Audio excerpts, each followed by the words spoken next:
All right, greetings, family. This is Bomani Tamba, and welcome to another live session with myself, Bomani Tamba, and our brother Mas Kwesi.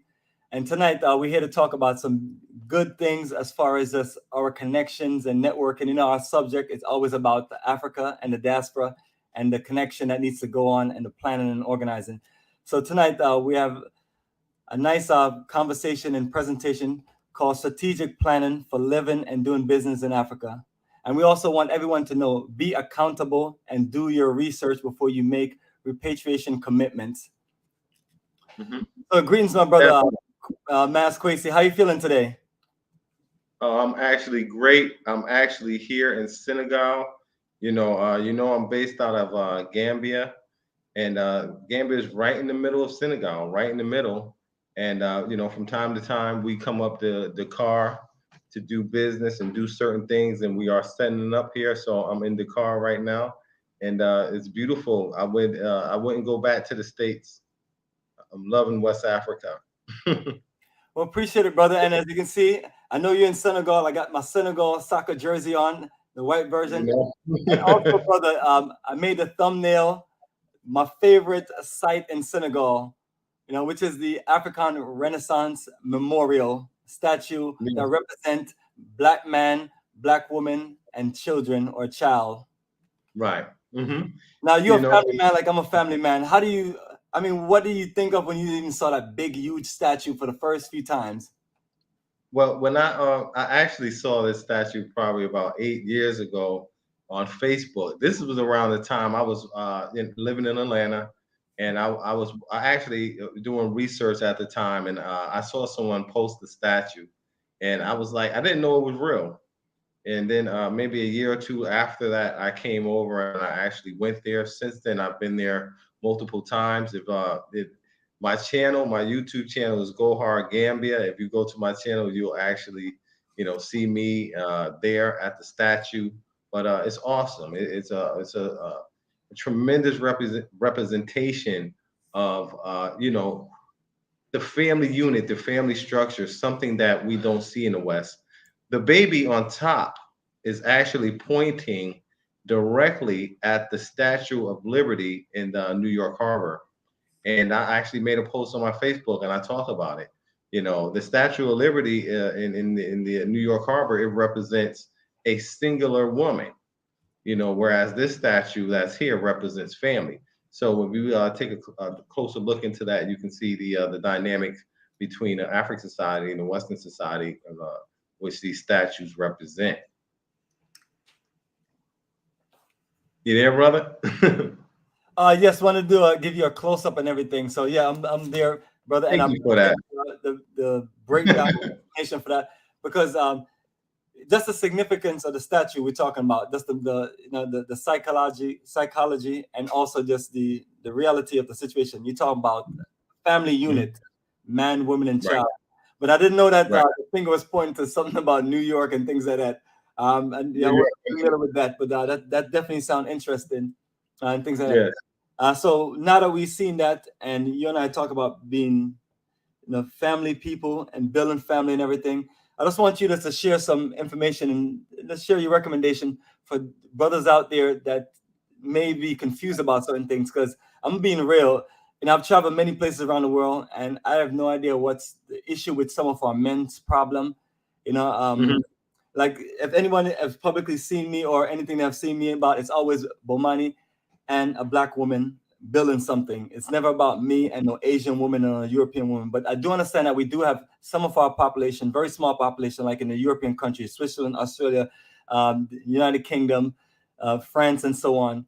And then we have black men in these countries. And uh, when I first started traveling to this Europe in the early 2000s, I started learning that it's a ridiculous amount of percentage of men there in these countries, and the only thing that they're looking to do is to get with a white woman or an Asian woman or any woman other than black.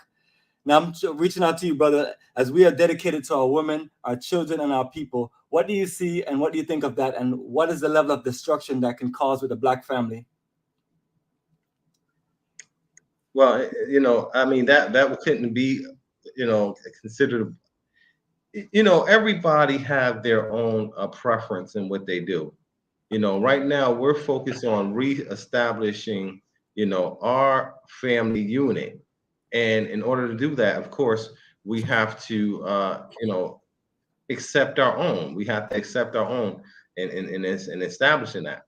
Now, you know, here Africa is the point in which we're able to come back and we have a lot of cultural roots, you know, as opposed to these Western societies where we've been dragged and in returning we have an opportunity. You know, I send you some pictures over of my family, and I keep that, you know, private because it's a place where, having a family and being a real man, you see it comes under tremendous attack when you're a real pan-africanist and you're somebody that's really about the development, is forward movement of our people. You know, you come under a huge attack from people who do not share you know, these values, these Pan African national values that we have in terms of you know, us and our African identity.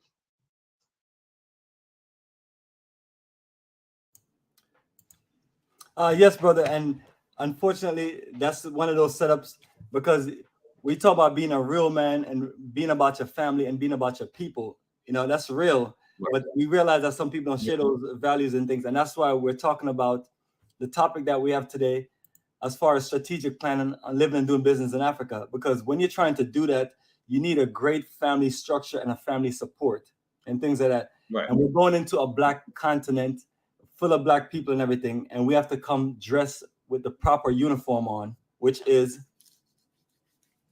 Right. you know what I mean? So it's not one. So we're trying to get people to understand that that's one of the main foundation, you know, of thinking and understanding black. And just because you're going to Ghana, that don't mean anything. You can go to Ghana and stay at the Marriott, the Hilton, and all these other fancy white European-based hotel, and then you can also go in and eat all your best meals at the Lebanese, the Chinese, and the Indian restaurants. And then you can literally just pass by every black person that's trying to sell something or trying to do something, and you don't participate. And then you can also just avoid going to the museums and historical places. But the thing of it is, you visited Africa. But what did you do that was so African? What did you do that was so connected? Nothing. And that's the issue that we have with some of these black people from Europe. Not trying to point out anybody and things, because we do have our own people here in America that have those issues. But the high influx of it is coming from those places where you have a small percentage of black people. Like here in the South where we live at, like I'm here in Georgia, it's easily 50-60% black people, you know, with a snap of a finger and things like that. And then other parts of the South are just the same or close by. So, you know, you're used to being around black people and you're used to, you know, having that connection. As a matter of fact, all my black consciousness, as far as everything that I've learned related to that, I've learned here in the state of Georgia. You know, I'm primarily connecting to Atlanta from the black organizations and being a part of, you know, community operations and things like that. So I find it very important to, you know, when I'm traveling to Africa, to think strategic, but also think about my people. And my people are my brothers and sisters from the African diaspora and my brothers and sisters from the African continent. There's no, you know, it's just all together. And so when I'm looking to make those kind of moves, we're emphasizing about black. Because like just like I was saying a little while ago, if we didn't emphasize on black, all of our tours would be at white-owned hotels and all of our meals would be at white-owned restaurants. And then, you know, you already have to deal with the airlines already. I mean, we don't own airlines like that, you know, to where, you know, so half of that money is already gone before for your trip to the airlines. If you're paying for a $4,000 package, 2,000 is your ticket, the other 2,000, you better be dedicated to spend it with your brothers and sisters. And it's important to spend this money with brothers and sisters because that's what we learn from Black cooperative economics, from teachers like Dr. Amos Wilson and other great economic scholars.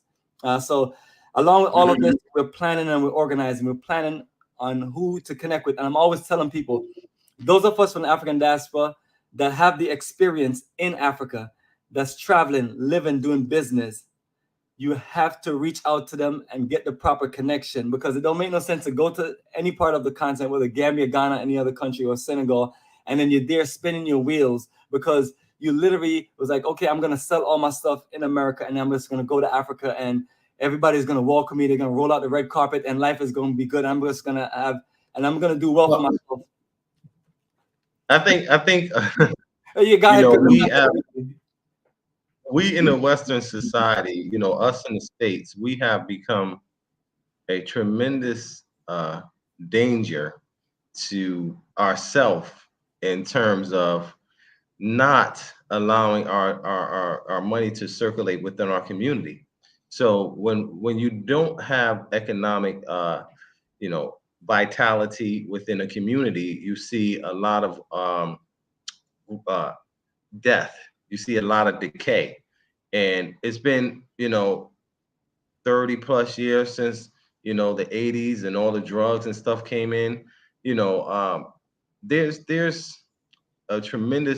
been a tremendous attack on the African men and women who were brought to this country, and given these Western values, and then infused with all of you know uh, these different ills that the society have: individualism, materialism, you know, even just having that white mindset. So, considering that we're people that have been taken away from our true self, and being brought come into a society or a culture that we've been away from for so long, and only speaking the language of our oppressors, and thinking the way of oppressors, what we see is a lot of people are coming over, and their mentality is like, they're on safari, animals in Africa, the African brothers and sisters alike. They can't identify with them. And what we've been seeing, and there's a lot of brother, sister Amina, how you doing? There's a lot of people who are coming, who are going right back. They're coming over, but their intentions is just come over on, on holiday, on vacation, and they don't really have any real intentions on investing in the continent. And those who have intentions, that the intentions are misplaced. So what I've been seeing, and last year I had a controversy, similar to yours. People come over and you will have disagreements and misunderstandings. However, these things shouldn't go to the proportions in which is disrupting the movement and destabilizing countries, because we've seen that here. And it was really a rift between people from the UK. If anybody know me, I've been very vocal about these individuals who are here, that was here before, preceding the mass movement of people who were out just for money, who was out as individuals who were just looking to make money to further their family cause, to build a house, to buy vehicles. You understand what I mean? And what it did was it led a lot of people were looking for someone that they can trust, that can lead them into something that would fulfill the promise of us coming together. But at the end of the day, they just became like a wham bam, thank you, ma'am, and led into a lot of bad land deals.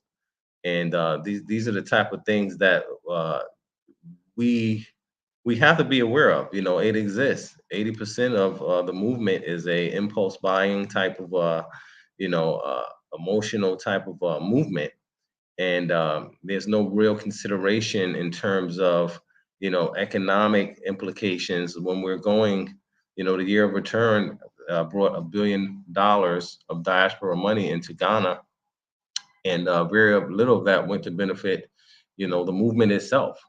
You understand? We should have relationships and partnerships where we're receiving huge discounts on things.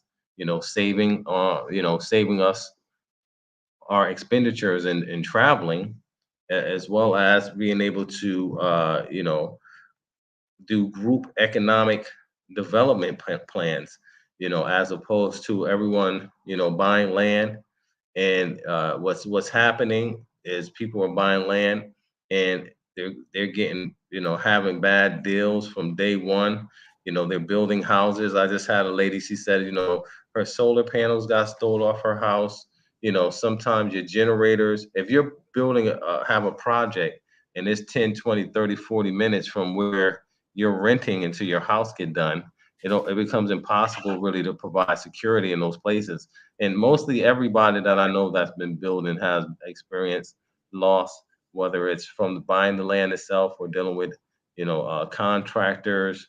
Um, a lot of these things we're seeing a lot. The majority of the money from the movement, not being utilized in the way that's going to benefit us for the long term.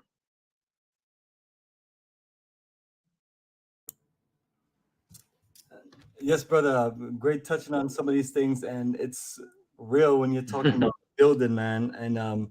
And that's why I Yeah. talk about us planning these things out. And planning these things out is really connecting with people that are consultants and people that are experts, especially real estate experts on the ground in that country.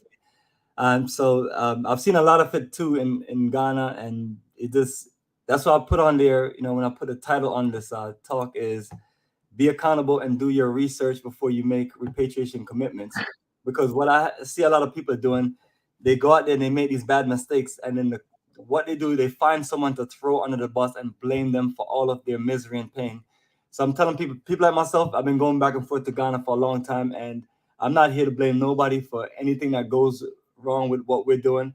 Individuals have to take accountability, and that's what we have done, and that's how I've been able to build such a successful business energy. Now, along with building successful business and energy, whether you're doing building and so on, things are going to happen. And this is when you're talking about uh, people who have issues and things, we all sign contracts for business. Any legal or organized business they are gonna have terms and contracts.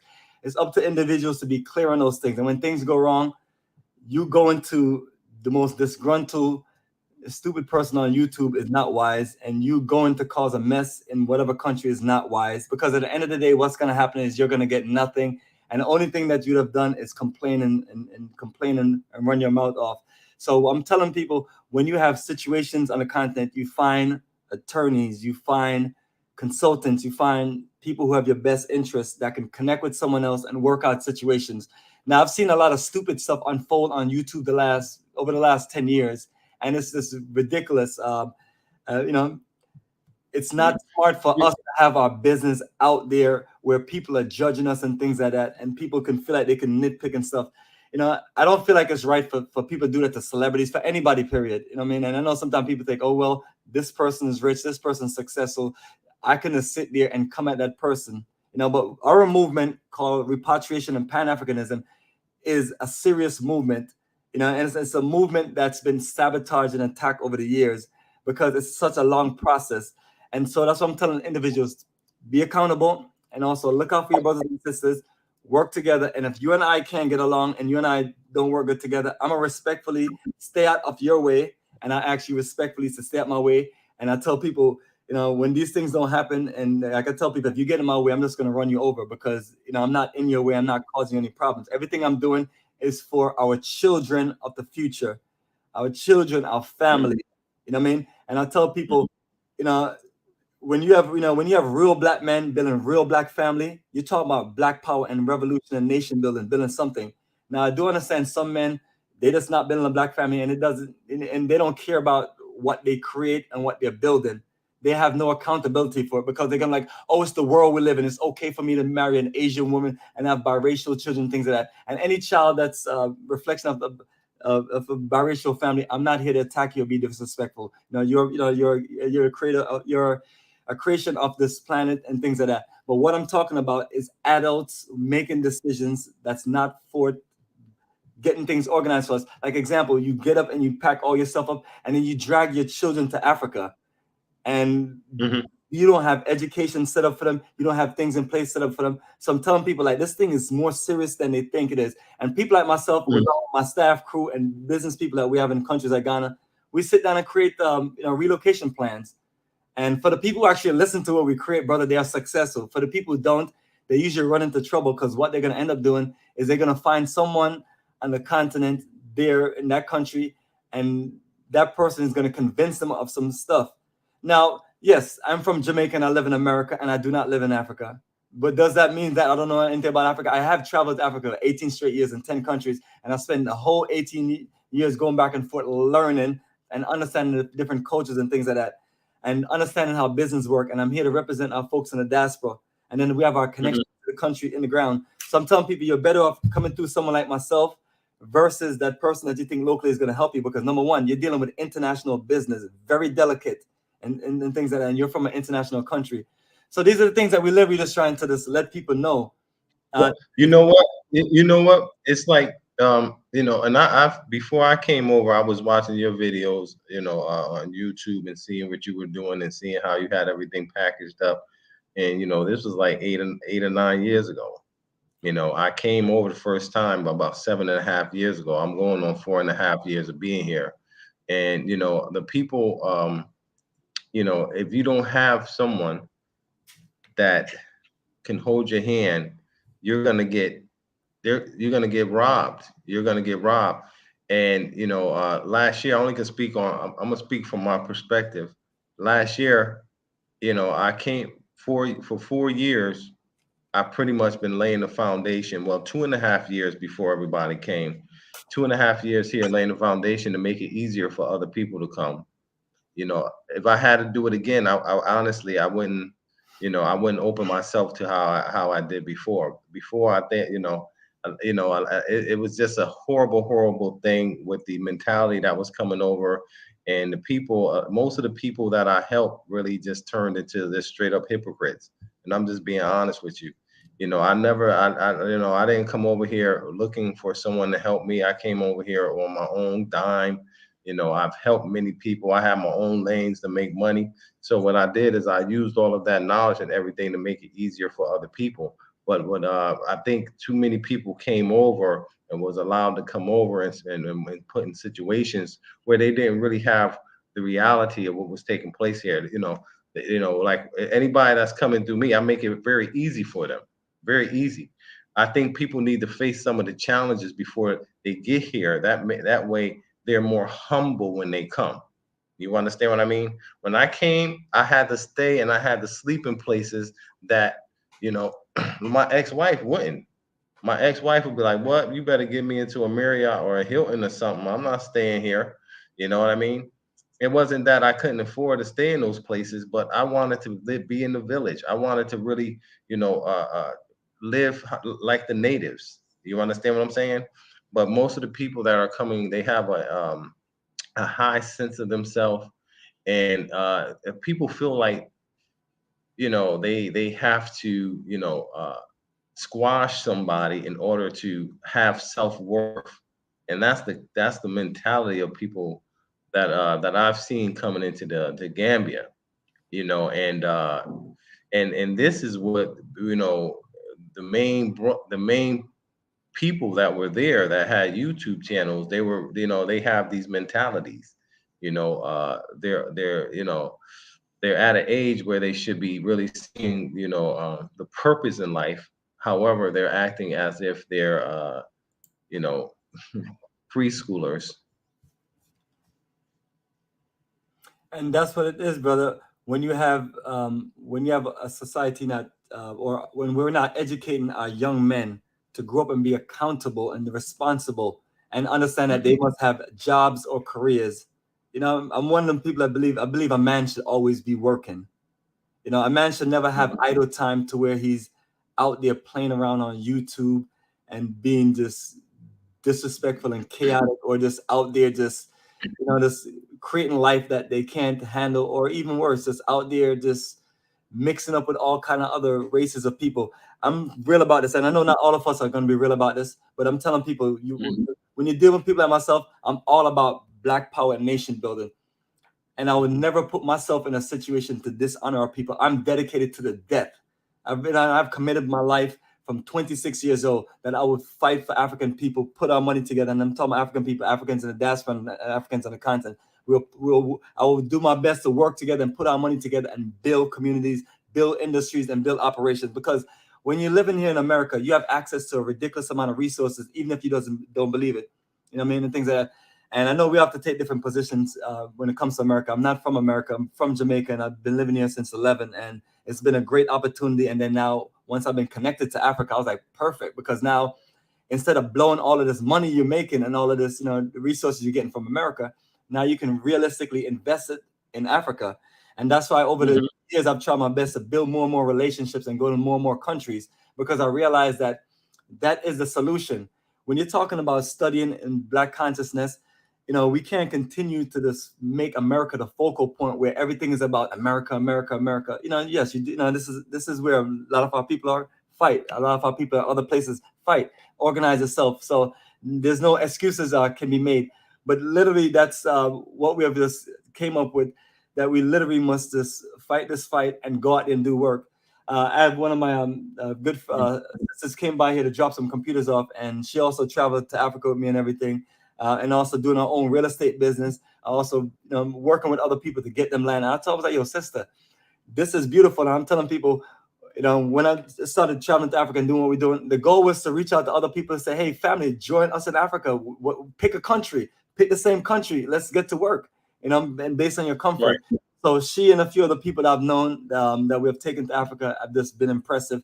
And then so they're telling me, I was like, I didn't know this was rough. I was like, family, when you decide that you're going to do something as independent and great as far as building communities and put our people together, good luck, and the ancestors are always going to be with us because, and they know about the black devils that are out there. And I was like, yes, sister, it's a lot of times people that are even close to you and you're trying to do this movement. But I was telling her that the importance of leadership is, like I think about people like, Dr. King and Malcolm X, men who realistically, they know they were going to get assassinated. They know their death was coming. I mean, and it'd be hard for me not to believe that, because they were so entrenched in a movement. But you can see they gave their life to doing what's right. They gave their life to do the best they can do to help their brothers and sisters. There's no more Malcolm, and there's no more Garvey, and there's no more Nkrumah, and there's no more, Dr. King. Those ancestors are all dead, but they're with me, with you, they're with all of us in our fight for repatriation and nation building, because all of them represent Black people coming together and making these moves. So, brother, don't want to take too much of our conversation, but that's where I'm at with it, brother. We just have to just figure it out on our own and make it work, because no one is going to feel sorry for us. You were speaking about some of the heroes throughout history, and which are many named and many who are unnamed, who gave their life for our people through the struggle. A brother told me years ago, he said, "Hey, Kwesi, we're greater than any other historical figure that left in the past because we're fulfilling the prophecy, especially a brother like yourself." Now, if someone can,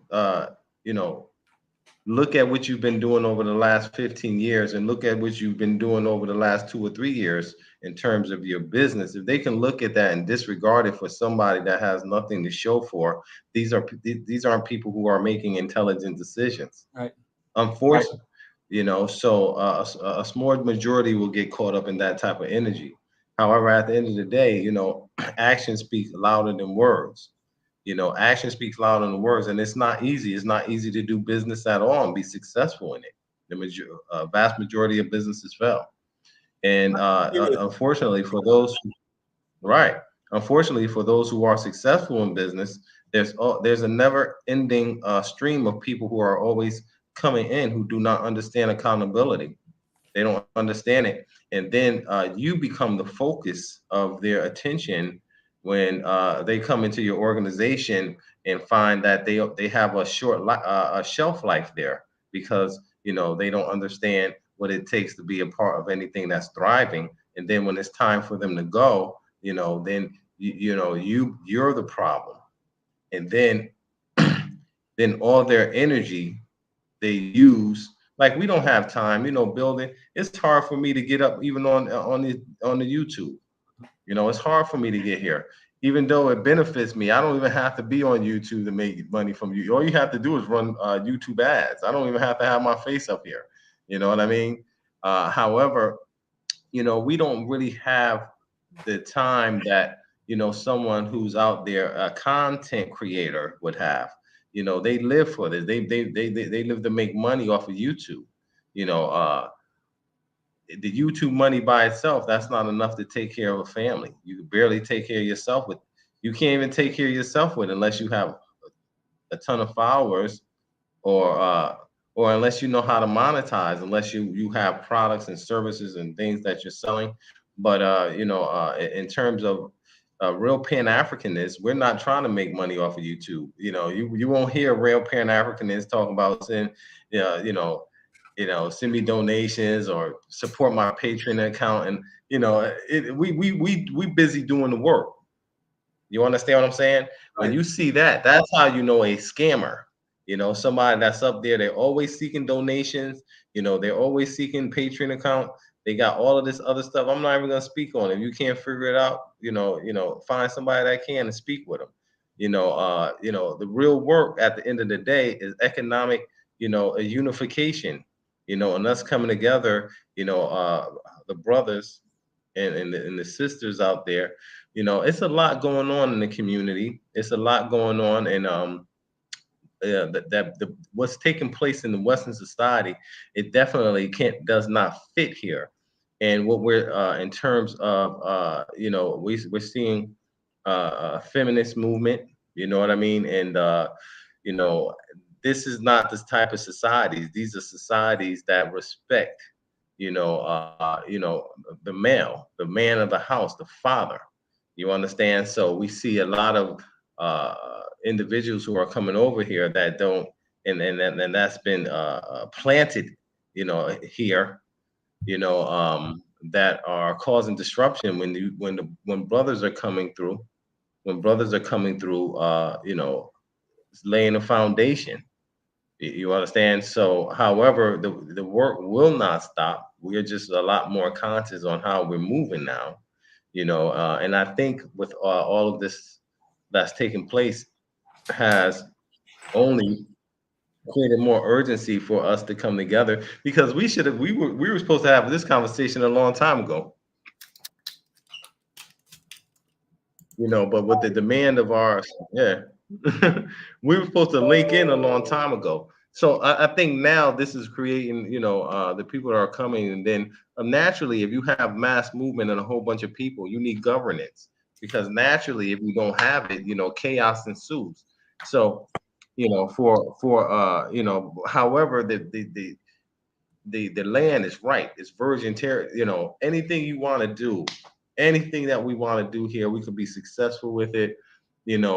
Coming together and operating as a collective. And that's it, family. And as we talk about these strategic plans also have a lot to do with other things that we're talking about in order to create that plan, because you have to actually understand the atmosphere or understand the atmosphere that we're dealing with, whether it's both in the Africa and the diaspora and things like that. But I just don't want to see more people go to the African continent and fail because of their high hopes and they just want to do it on their own, or I'm going to move with the people. I say, whatever we're doing in Africa, we are moving with the people, whether I'm building a community there or I'm moving in a subdivision or community that's already established. I don't understand why those debates have to take place and things like that. Personally, the only thing I think about every day, only one thing I think about every day is corporative economics, because I can't see us getting out of the situation we're in if we don't put our money, energy, and union together and make moves to Africa. And that's why I'm telling people, let me just give them some nice recommendation for those who are moving to Africa in general, regardless of whatever country. Make sure that you have business in place already and you're making money from business, whether it's online or whether it's, you have something set up to go. And then make sure you think about a 10 to 20 year future plan, because going there with a 1 to 2 year plan is not enough. Because a 1 to 2 year plan, it will get you through. But then in order for you to keep on building there, what are you going to do? Are you going to keep on renting a house there in the country? Are you going to keep on doing certain things? No, you want to make sure you're established. So if half of your partners are in America and the other half are in whatever relative country, and you work together and keep the flow of the money going and get everything built, and then within a few years, all of you can live together, and then other half can switch, come back to America, and then the other half can go to whatever relative African country and build their movement. But everything that I'm always going to talk about is in corporative economics. So that is the strategic plan, family. Yes. Corporative economics. Are we going to all get along with everybody? Absolutely not. There's certain Black people that I can't work with because I have a strong work ethics, and I get up every day and I work, I'm in different business and things like that. And some people, they just more laid back about that. It's not a sense of urgency, And I'll tell them, I was like, well, I have a child that's 11 years old. What's going to happen in 10 years? If we don't build these factories and these companies, where are they going to be working and how are they going to be living? So that's my Right. sense of urgency. And at the same time too, I'm looking at my family been here since we've been here since 1988. Me and my younger brother came here, and my mother was already here for a few years. And that's over 30 plus years. And so you're asking yourself, what have we accomplished? Good education, because you live in America, you have access to good education and things like that, and also decent economic opportunity and things like that if you get it. But what you're going to be doing is working every day, and all that money you're making, you're going to give it back to the system religiously. And even if you do have investments, it's not going to be any black level of investments and things like that. So now you're telling people, if you can curve that path and travel to Africa, do your research, get used to the country, the different countries you're going to, connect with people like myself who have a ridiculous amount of people on the ground that are Ghanaian attorneys, business people, consultants, people who are just good brothers and sisters in general that can help you get things done. And so that's how I've been able to get things done. While I'm here working in my office and doing my business work, I have people getting residency, people getting all their legal paperwork for land, and people getting their house built. And I tell people, you see me do this, it's not simple, but I have a ridiculous amount of experience and background, even from my early days of just electronic technician in high school, just my early naval days and things like that. You're getting up every day as a black man, and you're learning to craft a future for your people in the future. If you are a black man and you don't get up every day and you think and don't think about black man, your black family, and your black people, you are a detriment to our society, because we're already operating from a weak standpoint already, because we have so much percentage of our own men in jail, and our own men that are basically fruitful-less. Basically, they can't produce anything. They can't produce, and you know what I'm talking about. They can't produce any black children, and Right. things. So so the men that are there and strong, Right. do it. Even if a man has to be strong enough to where he has 5 wives, I commend any man for that. But he's taking up a burden of society, because now you have several women who don't have a husband. And so what you're going to tell them, like, what they all have to draw sticks to see who get the husband? or are we going to organize our family cooperative economics? Go ahead, brother. The beautiful thing about life period is that you can gain knowledge in any area of life to better yourself. Unfortunately, most people don't do that. For those that do, there's a light at the end of the tunnel, but there's much darkness that have to be traveled through. We have to build these communities, and there's no other way that we're going to survive without having economic communities where people can go, because everybody don't have the funds to stand alone. That's not how things are designed. That's not, when you're looking at a capital society preaches individualism. I call them islands of financial responsibility, where you way out there by yourself, and you got the car note, you got the house note, the food, anything that's related revolves around gas for the vehicle, and that leads to basically a life in the matrix, where you're always striving or struggling to pay bills. So like I said, my background is I came from a unique background. I was on the streets since I was 14 years old. I came up in a gang. I was there until I was 29 years old, and I left Connecticut. But my circumstances, we didn't even think we would make it to be 20 years old. You understand? So I passed that 2 times, and going and many years ago, 10, 20 years ago, 10, 15 years ago, people that knew me were looking at my life and saying, wow, Kwesi, he beat the odds. You understand what I'm saying? And I lived that for decades. I've raised a family. My family is living in Orlando now.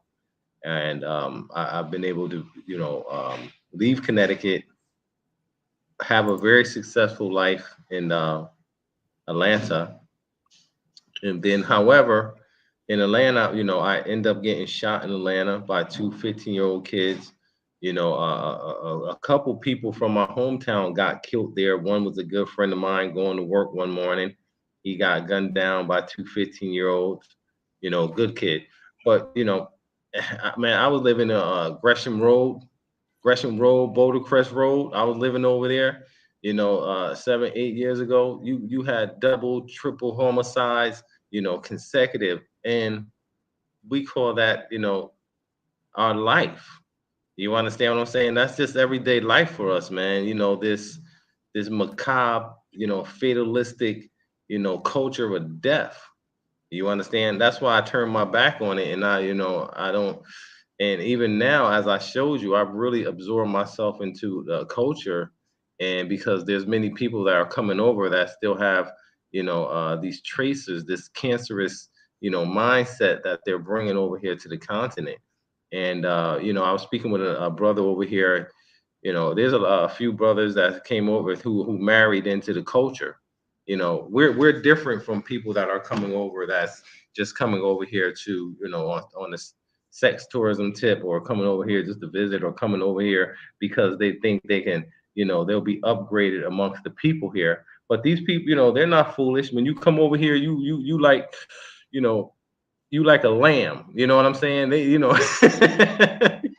You American, you like a lamb, boy. You come over here, they're gonna, You get they slaughtered. have they have needs too, and and it's kind of different over here. They're, you know, uh, you know, you'll get robbed. They'll take your money. They'll take advantage of you because you're an American. Because you're, and then, coming over here thinking that your intellect or your being is beyond them.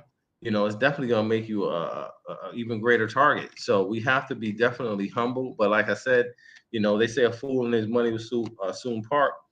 Coming over here trying to do things by yourself definitely puts you in a situation of being a fool. Well, Most brother, people are going, they getting ran up out of here.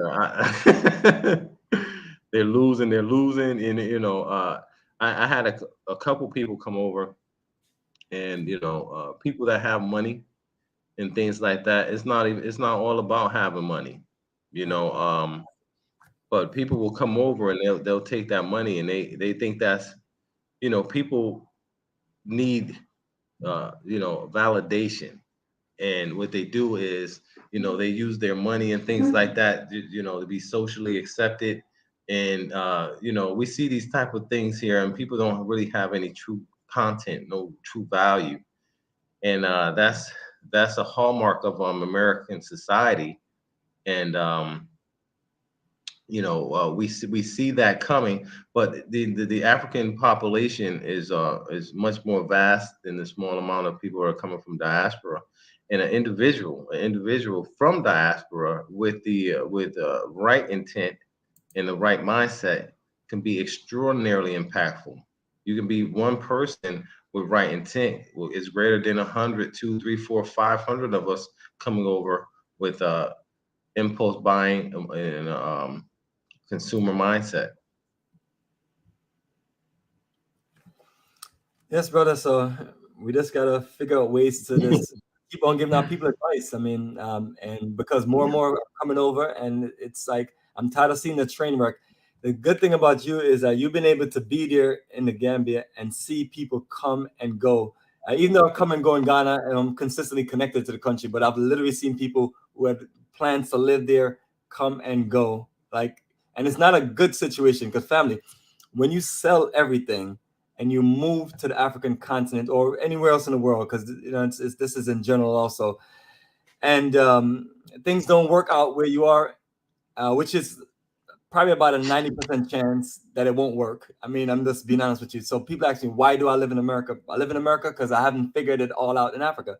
And what I figured out Yeah, is use my money and invest in the land, build our homes, build our community center, build our business center, build all the things that we need to build. So, that's this whole perfect. a business center that runs several business. Like you said, business is difficult. And I tell people every single business that I've invested myself into and got into ever since I've, moved down here to Georgia, it's been successful. Now, other small ventures I may have done in the past and multi-level marketing company, that's something different. But business that I put my money and my whole energy into and operate 7 days a week, been successful. So what I realized is, you're the defining factor.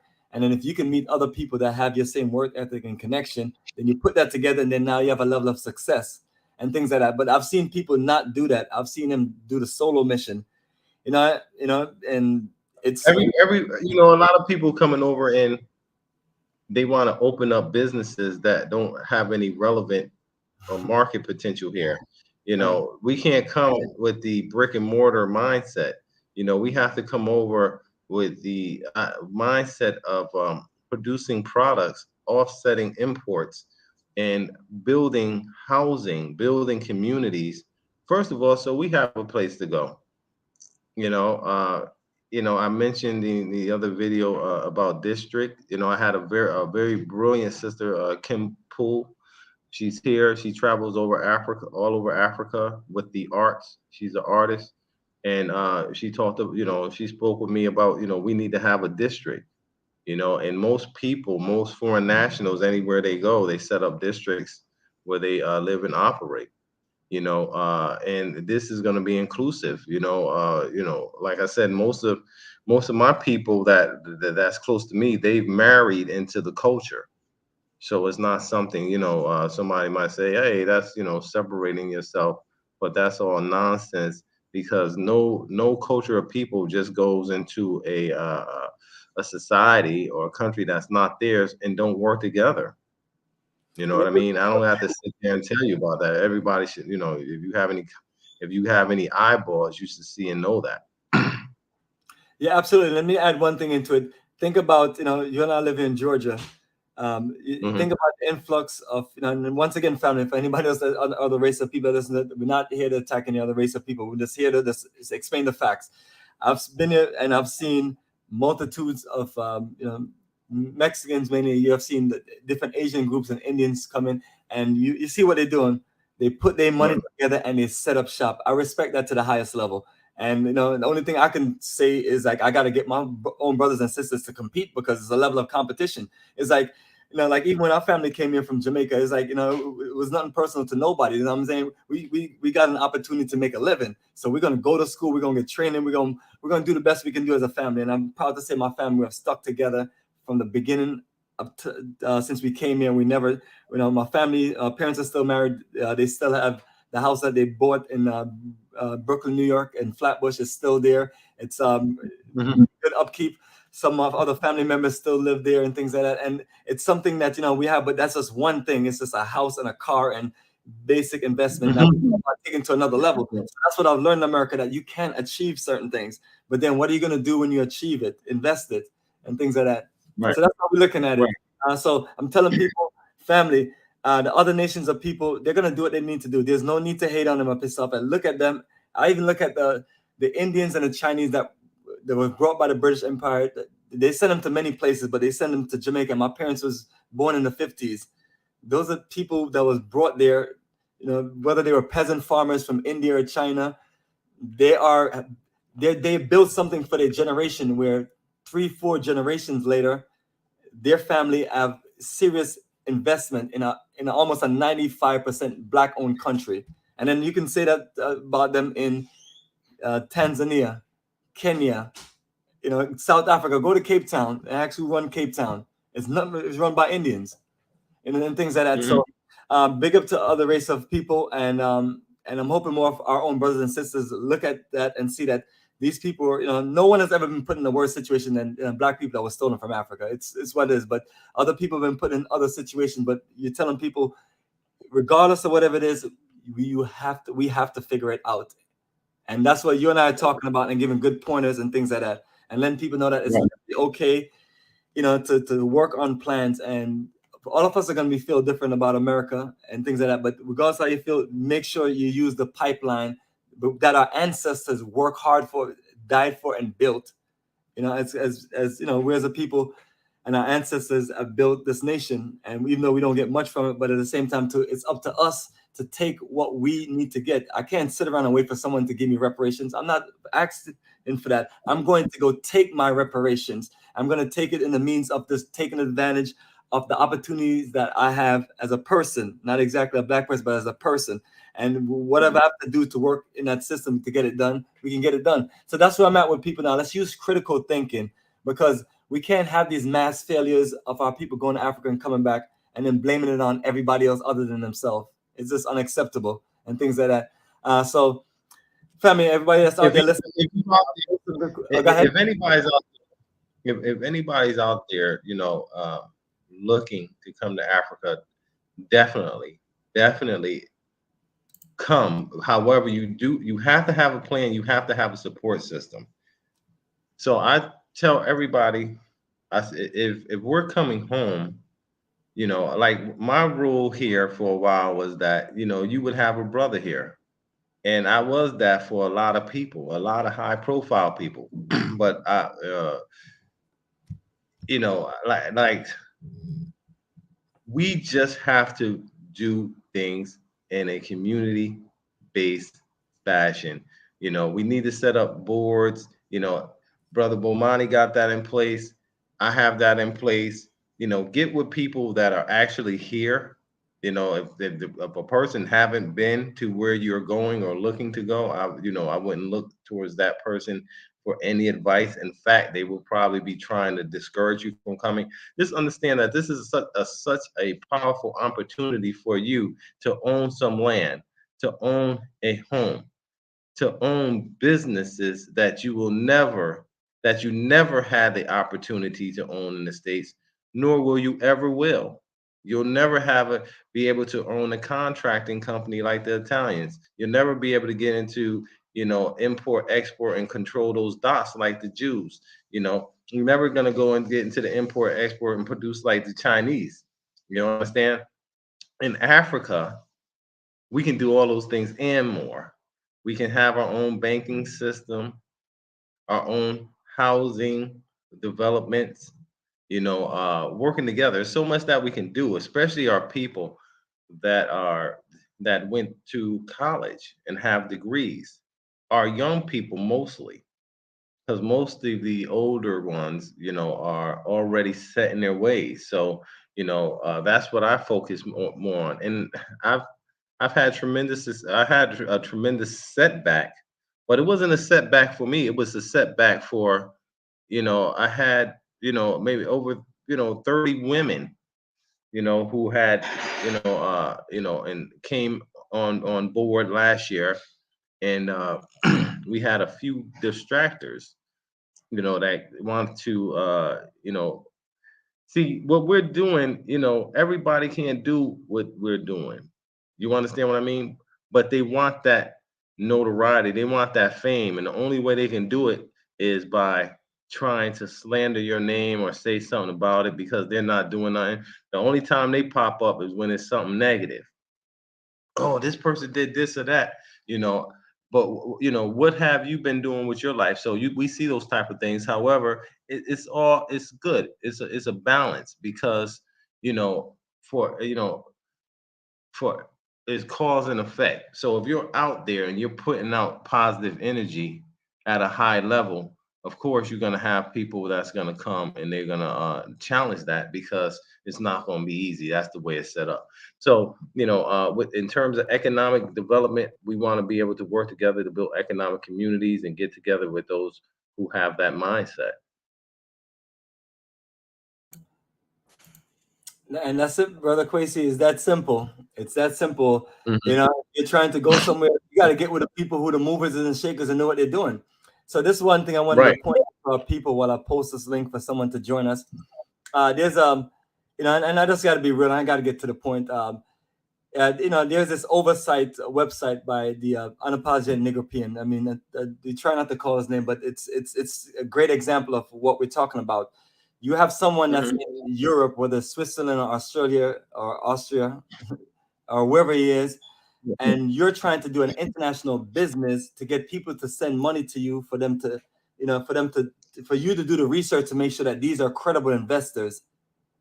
That's actually it's actually a good idea if someone like myself, yourself, or anyone who have any experience in Africa, but it's not for someone who who's just monitoring people and things like that because they want a piece of the pie. You're not going to get a piece of this pie unless you put the work in. You're not going to get a piece of any of this thing. It's just not that simple for you to feel like you want to do Not as business and then you're not not as there. brother, you have to build experience in the country. How are you going to tell me about investing my money and about, like, one of the serious thing in Africa is about land. Land is wild as ever. You have to know what you're doing about land. I literally think, I want to say I spent about 10 years before I got into the land game. Before I was doing, I was assistant to many people, to different people in different groups that were in that business. So basically, I would bring people to the land and connect them or do my research and things like that. But then those things weren't up to par. So I just got to get into the game. I was like, yo, I know more than all of these people. And that's why I've been able to get a very nice deal, 15 acres, then 60 acres, got all the legal paperwork and things. And I'm always challenging people from we started the project, because you know how people are. They're like, how can this black man pull this off? And I was like, well, and then so this oversight, this guy nigga P saying I forged paperwork, that is the funniest thing I've heard. If that's the only dirt that somebody can get on forging paperwork, that's silly, because you can't forge paperwork when you have an incorporation, which is what I'm just going to wrap this up real quick to connect the people. When you're trying to do business, you need to make sure you have your incorporation. So then if I'm going to do business with you, Kwesi, I'm going to say, hey, you're doing a real estate business. Where's your incorporation? Then I'm going to take that incorporation and call and go to the source of it and see how it was filed.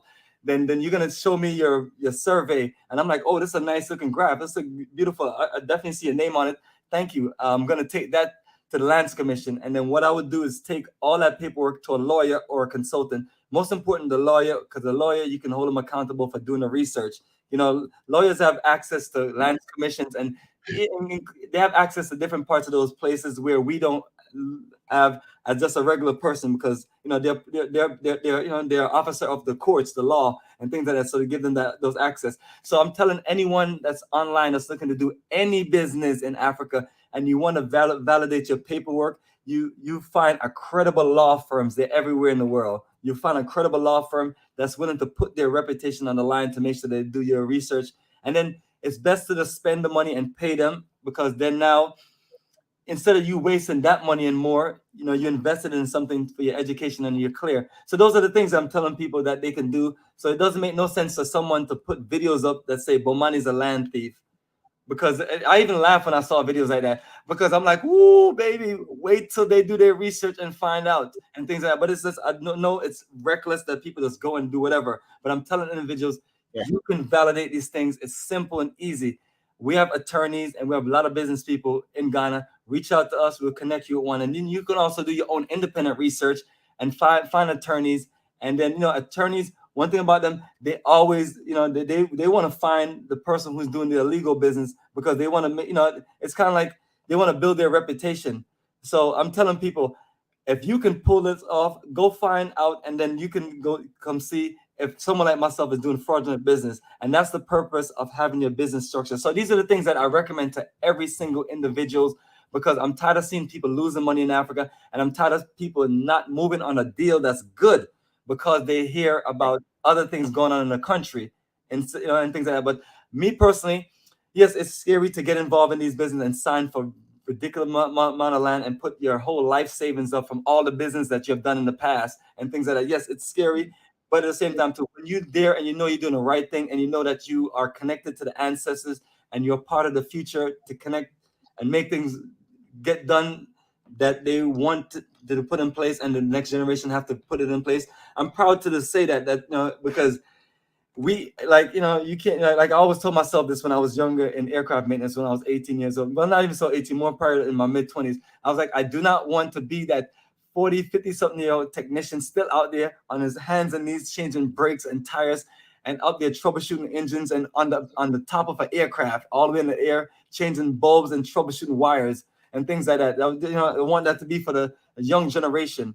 But but what you have to do when you get to this level, you have to step your game up to another level. It's kind of like in the corporate world where you just grow, and that's what we as a people have to do, and things like that, to understand this game. Because with all the loss that we have lost in Africa, brother, we could have built an empire. Because think about all the money that we get shaken down for and get chopped. You know, when we're there, you know, it's like the individuals that's chopping the money in the country that we are in, they're not building anything.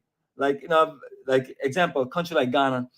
A lot of money has been lost from the Africans in the diaspora by local people. And I'm not attacking any local people. I'm just speaking specifically facts. And because that's what I did my research before I came to Ghana on the situation, and I wanted to create a better opportunity because Ghana it's going to always be this historical, incredible country, and things like that. But I feel like if a lot of us would have done our due diligence and have literally put ourselves in a position where we have people working with them, they would have not made these mistakes. Like all the groups of people that I've done land with, they weren't building homes. 2 years later, one house is done, two houses going up, and then everybody in between has gotten their paperwork, and I'm getting more people paperwork, and I'm signing up more people for new land and things like that on a regular basis. And I'm telling people, no matter what anyone says out there, I depend on the 1%ers, the 1% of intelligent people out there that's gonna do critical thinking. Those are the people that I love, because once they realize what you're doing is real, they'll stick with you and you can build something together. So that's what I'm reaching after. Yeah, right. Yeah, go ahead. It's good because you don't, you don't want to build a community and then find out later down the line that you don't want to live next to most of the people there. So you want all the strong ones now. Those are the ones we want to build a community. It's no rush to this. It's all about, having peace and peace of mind. So we don't want everybody. So all of this stuff that's out there is actually, it works in favor of us. People out there, they're producing content that put doubt and fear. It's only fear that exists in people already. We're mostly a people that have a lot of fear. So nothing's going to change that. And in fact, being that this is such a bright light moving towards this repatriation movement, you're going to have equal amount of darkness coming at it as well. But the darkness is an illusion.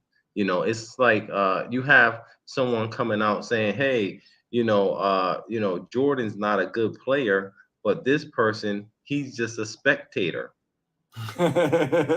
Exactly. That's exactly what that Negro is, and that Negro is. People like him and other Who you people, gonna go with? because there's so many of them out See, there. They're just he's spectators. I'm telling you, last year I had about 20 people coming out hating on me, but they wasn't able to do anything but destroy, the hopes and aspirations of people just like themselves, women who, you know, who they should have been supporting in their feminist mentality.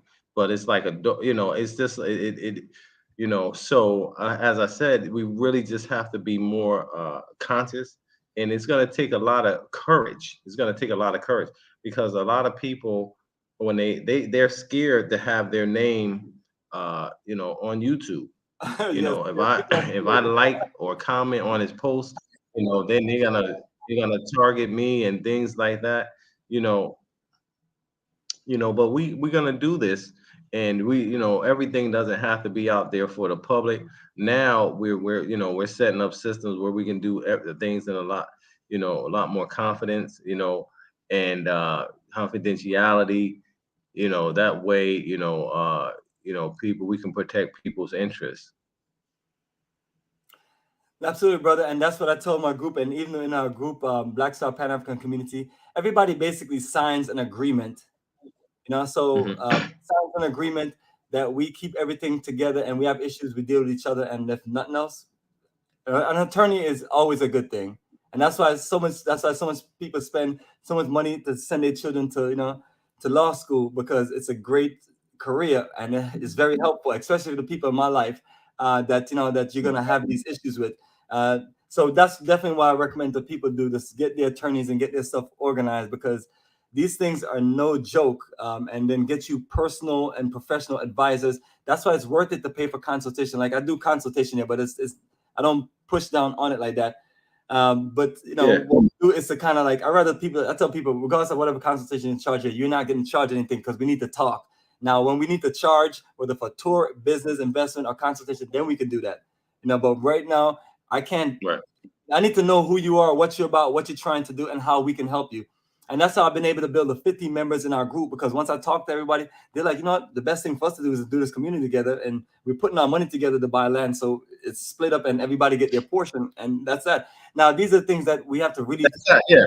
I'm learning. Oh, go ahead. Hmm. No, I'm saying, And then with that type of situation, you got a lot more people than just yourself, and a shady real estate agent or a shady repat. You know, like there was a lady in the Gambia selling a lot of land. She still is, and she one of the most shadiest people you can deal with. You know what I mean?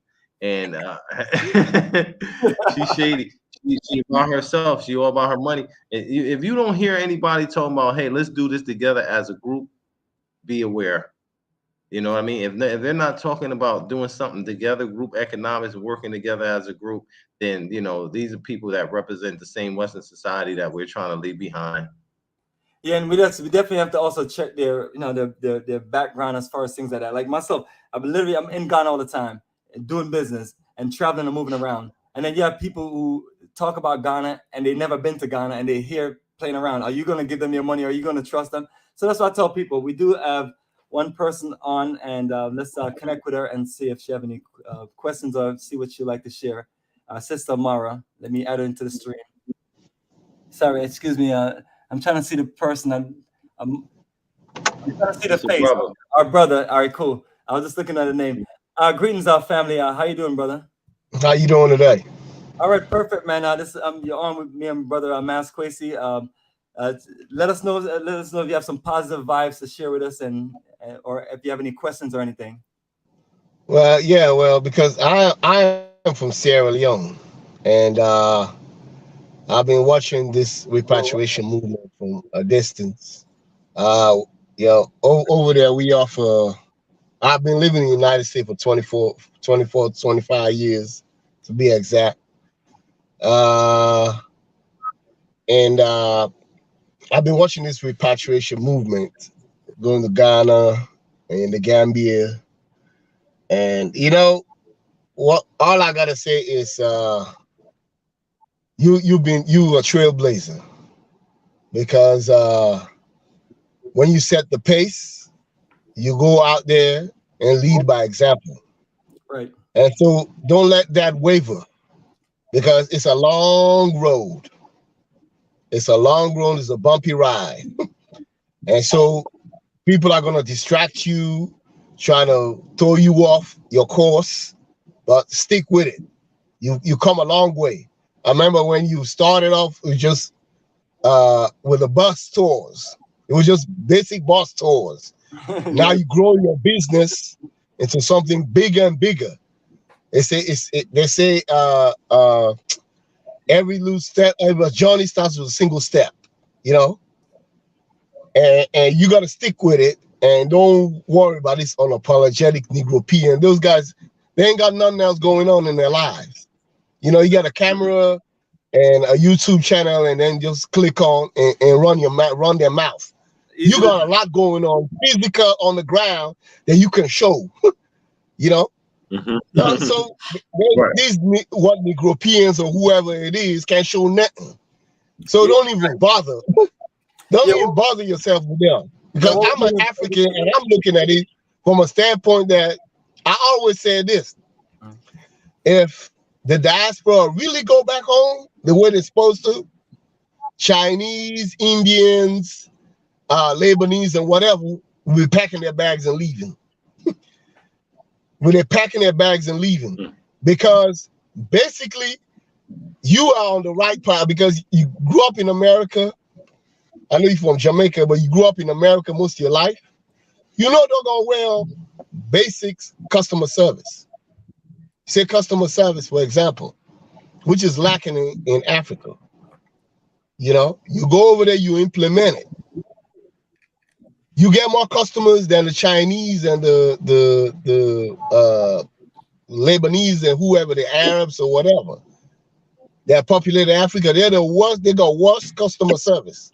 You go over there, you ask them for an iPhone, they tell you $1,500, and you ask them like, why is it so high? They simply say, it's either you buying it or you leave my store. You see what I'm saying? So, hello. Oh yes, we can hear you loud and clear. We just have you highlighted. Yeah. So I've been admiring you from a distance. I mean, you done a remarkable job. Keep pushing. Appreciate I mean, whatever dreams you got takes time, and you gotta stick with it all the way. So you see it out. You see what I'm saying? So that's all I gotta say. Your encouragement and your energy, and absolutely right. Yes, and the person we're talking about is only one specific thing we're doing, because we're educating Black people. There's so much other Black people out there that do not understand these things, and even the movements to move to Africa and who to trust and things like that. So we always try to find whatever we can find out there to educate people on, because our people are making a lot of bad decisions, especially when they trust people with no credibility, or they just like people because they're funny, or because they just like to cause drama. Me and people like myself, our brother Kwesi, and so much more of us, it's a level of seriousness, because we're talking about the future of our children. Now, the future of our children, especially the future of Black children, you know what I mean? And things like that. So yeah, brother, appreciate the encouragement and the energy, man. And I got my good brother Goham, much love and much respect to him. We're connecting. He's been doing a good job on bringing people to Sierra Leone and getting them their citizenship. Yeah, Goham and me are best of friends. Yeah, I go on this program all the time. Goham is really the exact correct diaspora needs to go back. He runs he had his own truck business. He went to business school. He did everything independent. So when he gets on the ground, man, the level, when me and Goham have a conversation, we're on another level. yes.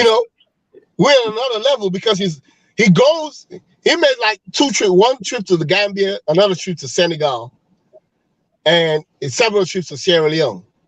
And you could tell somebody that has his mind right. He goes to Senegal and says, he look at the Pink Lake.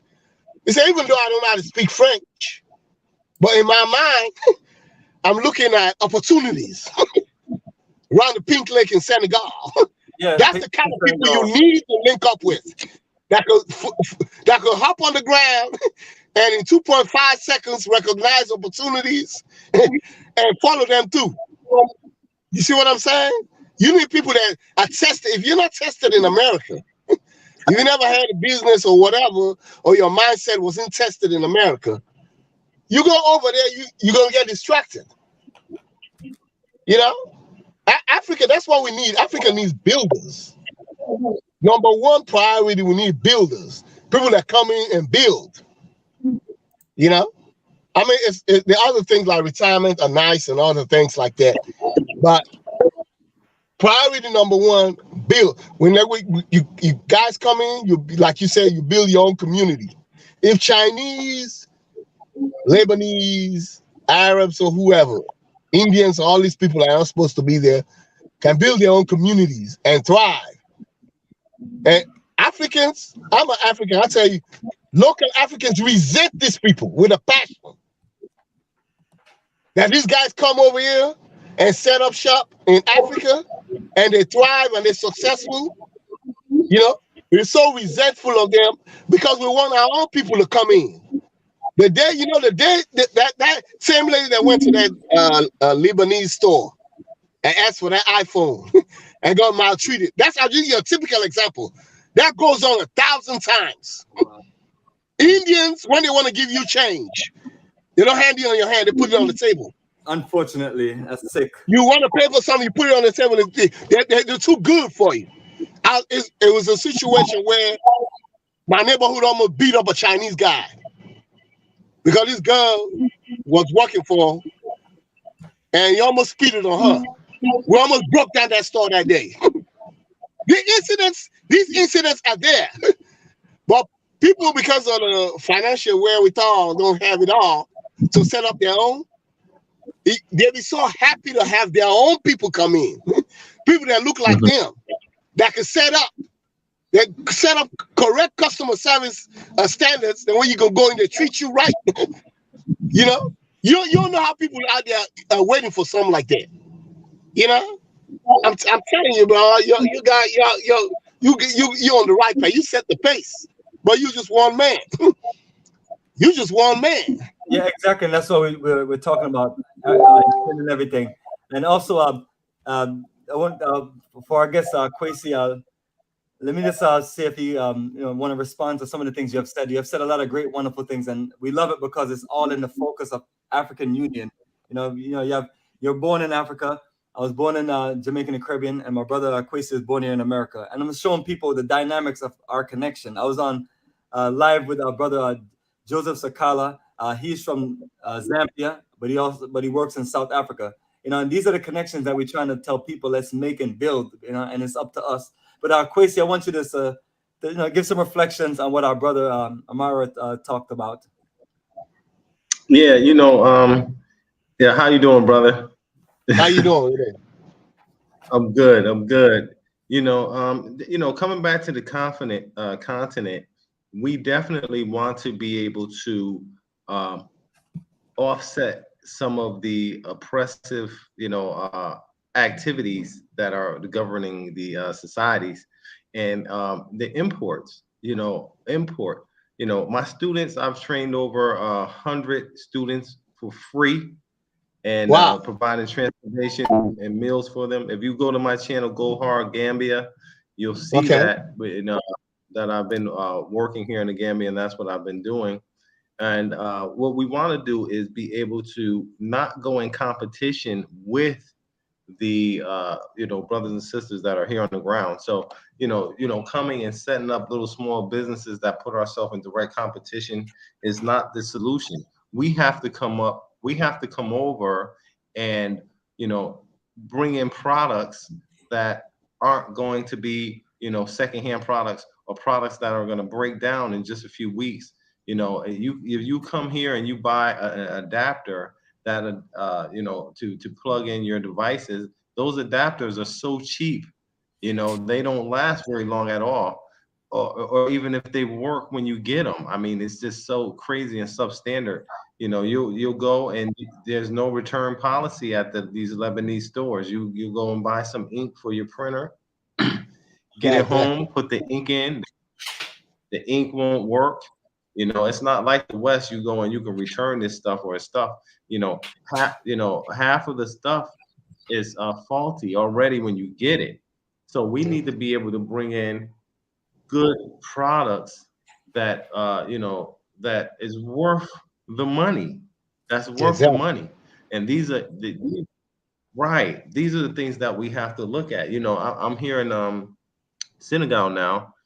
And I went across the street to the store, and it's a huge store, and it's owned by the Lebanese. You have about 15 of them in there, standing at all the aisles. Damn, the closed circuit TV, they got eyes on deck. They on the aisle making sure nothing gets stolen up out the store.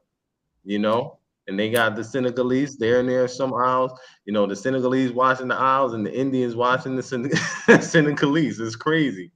But we need to be able to come in, we got to be posted up like that. Why not be brothers and sisters from our diaspora and brothers and sisters here on the continent? And, they have some type of ownership in it. We can do a lot of things if we come and we, apply ourselves in the right direction. Exactly. I mean, yes, brother. Yes, absolutely. Exactly. I mean, you can't. You don't. I don't know where even to start with the stories.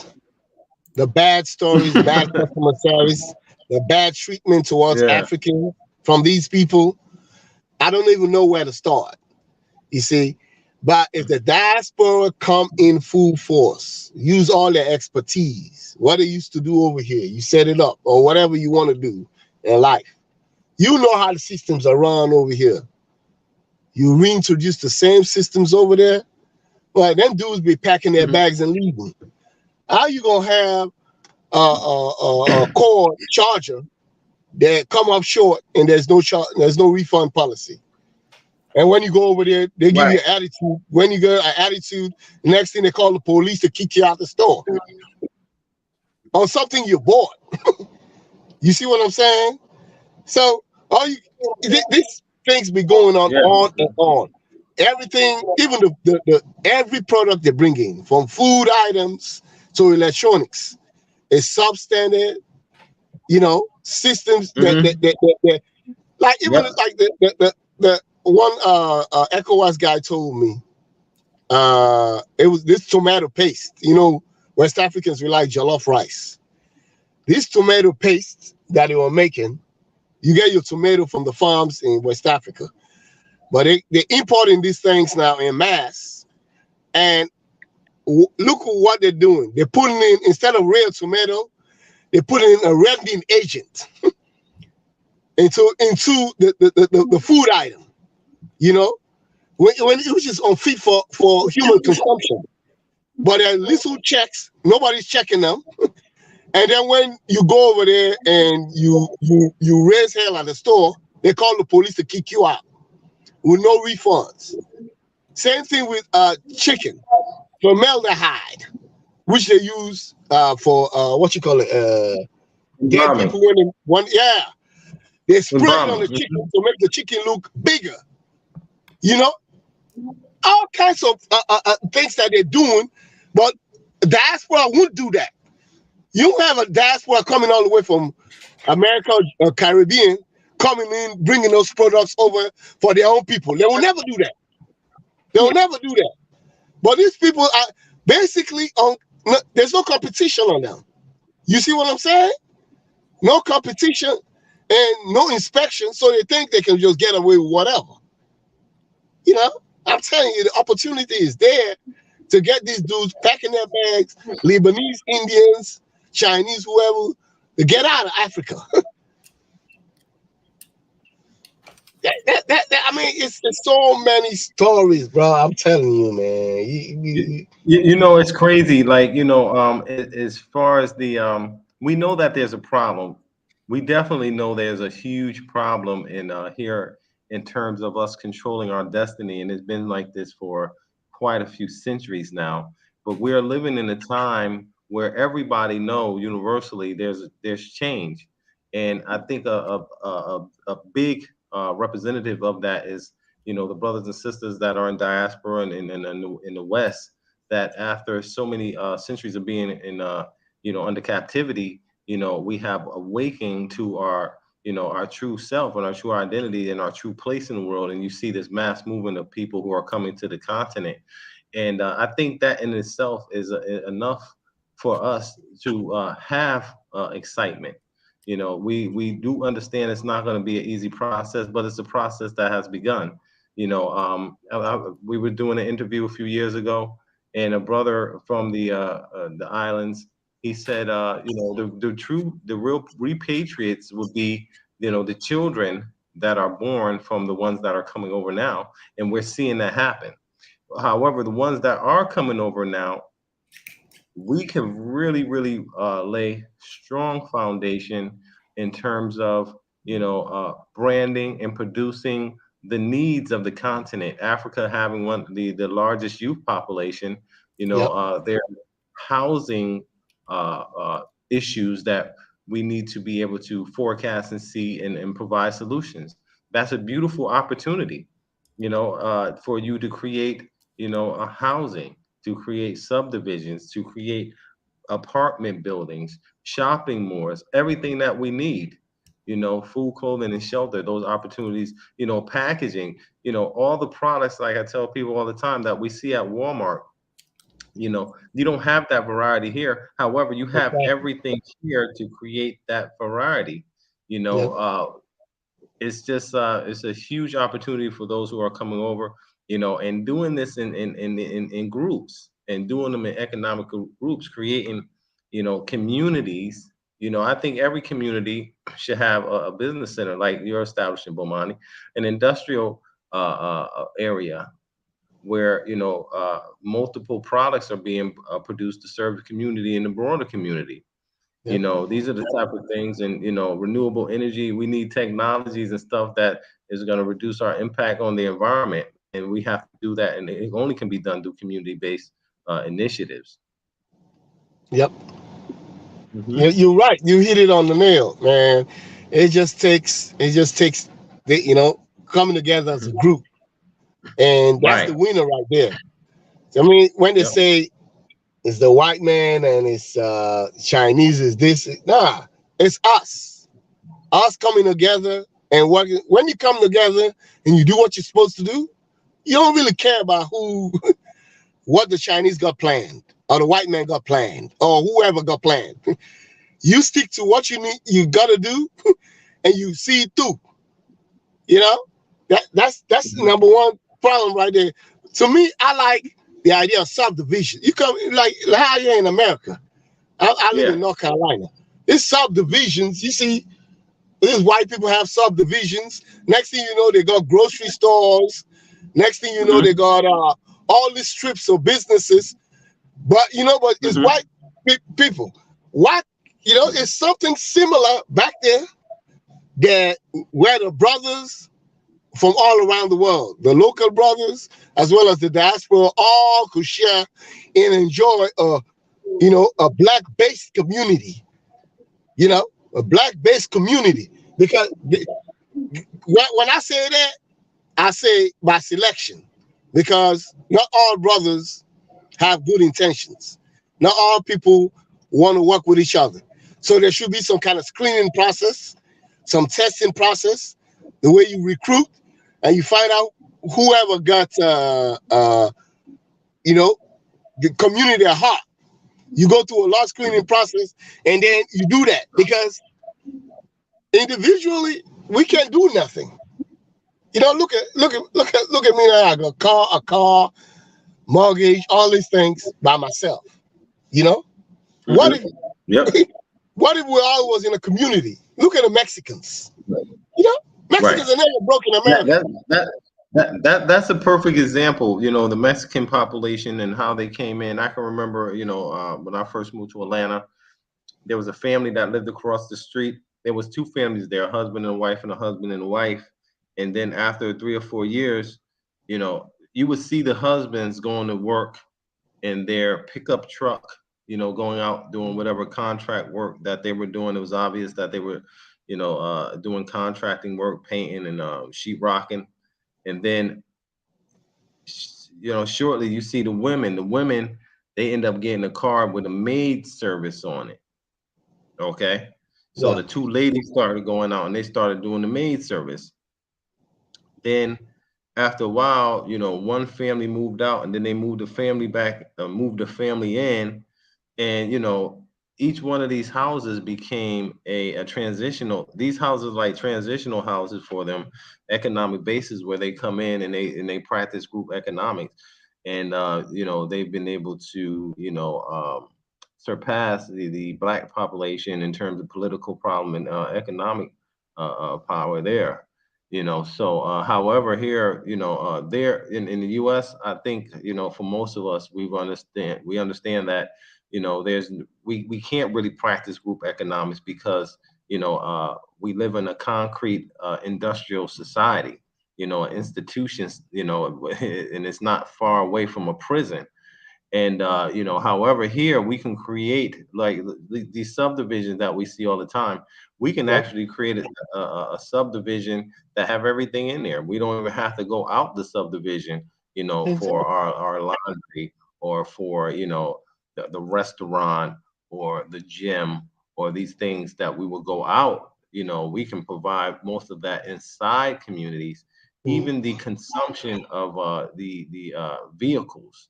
We have 100 people living in a community. We can have a fleet of cars. We can have 25 cars. And then when you get up, our community itself, we might have a golf cart community. And then you get up, we have golf carts that come around at certain times, every half hour, whatever. And then when you get to the clubhouse, you can say, hey, listen, I'm going out for a day. Okay. What vehicle do you want to take? You understand what I'm saying?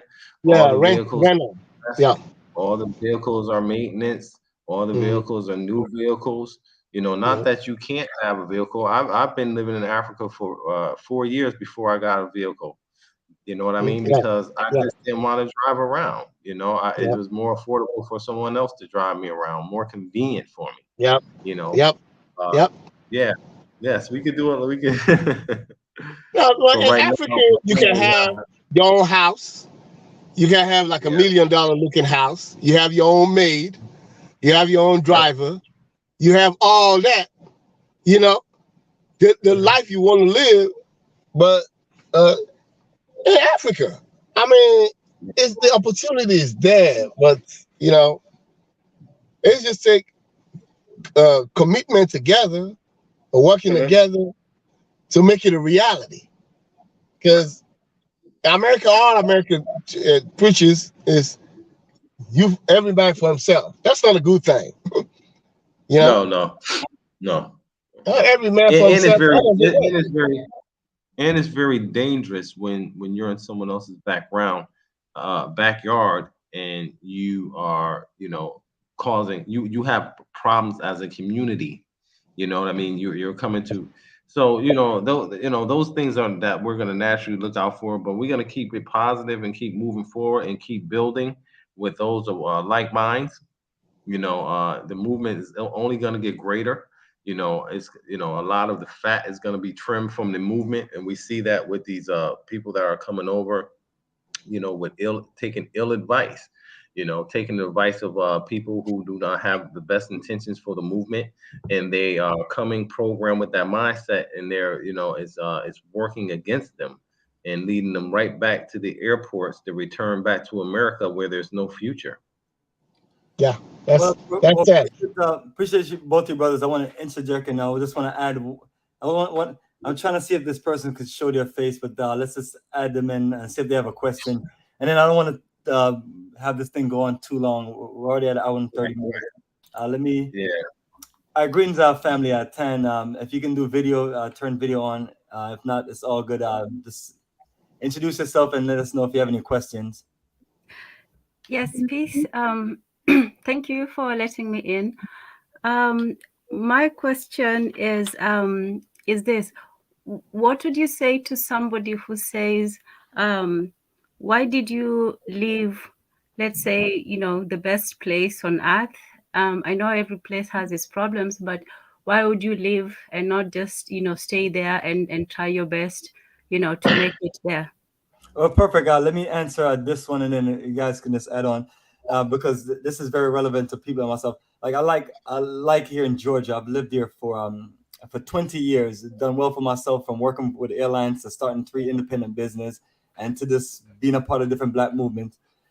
What I see ultimately for my family and us coming here to America is what we learned is that, and then once I started connecting with my other brothers, I realized that it's a trap set.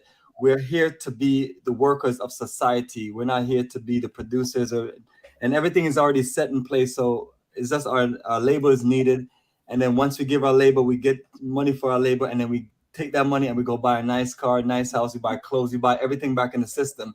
So you realize that you're a pawn in a game bigger than you will ever understand.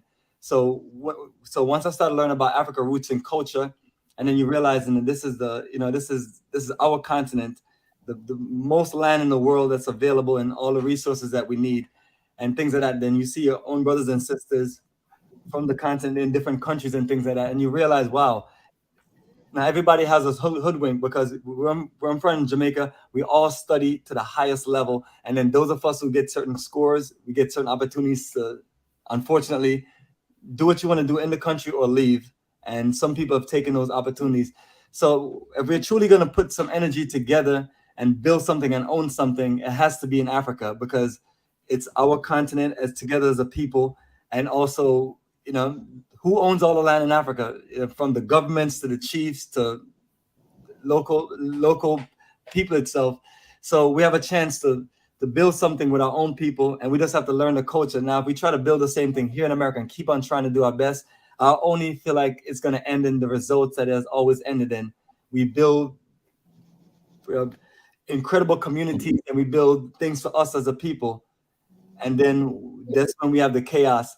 So it's not really meant for us to build what we need to build. Other people who see and want to figure that out can try, but as we can see, we don't see that flow of Black power being trickled up. So we realize that if we get land and we work with our own local people in the different African countries, and we work together with our people from the diaspora that have interest, we can build what we need to build and literally have something sustainable that we can pass along to all of our children. And then let me ask Tanzan a question. Tanzan. Yes. Where are you calling from? US. You calling from US? Are you in the Midwest states? I'm in California. California. You're in California. Okay. All right. Well, you know, as far as the black man in America, we're the most despised and rejected man in America. You know, America is not a land of our own. We were brought there as slaves to serve the master of that society. And in order for that to happen, you know, our manhood had to be taken away. Now, in my mind, I'm thinking, you know, what is, what do you see America as being in terms, you said, of, you know, leaving the best society to go to another society? Is that what you said? Yes, the place with the most opportunities, the most material benefits. Okay.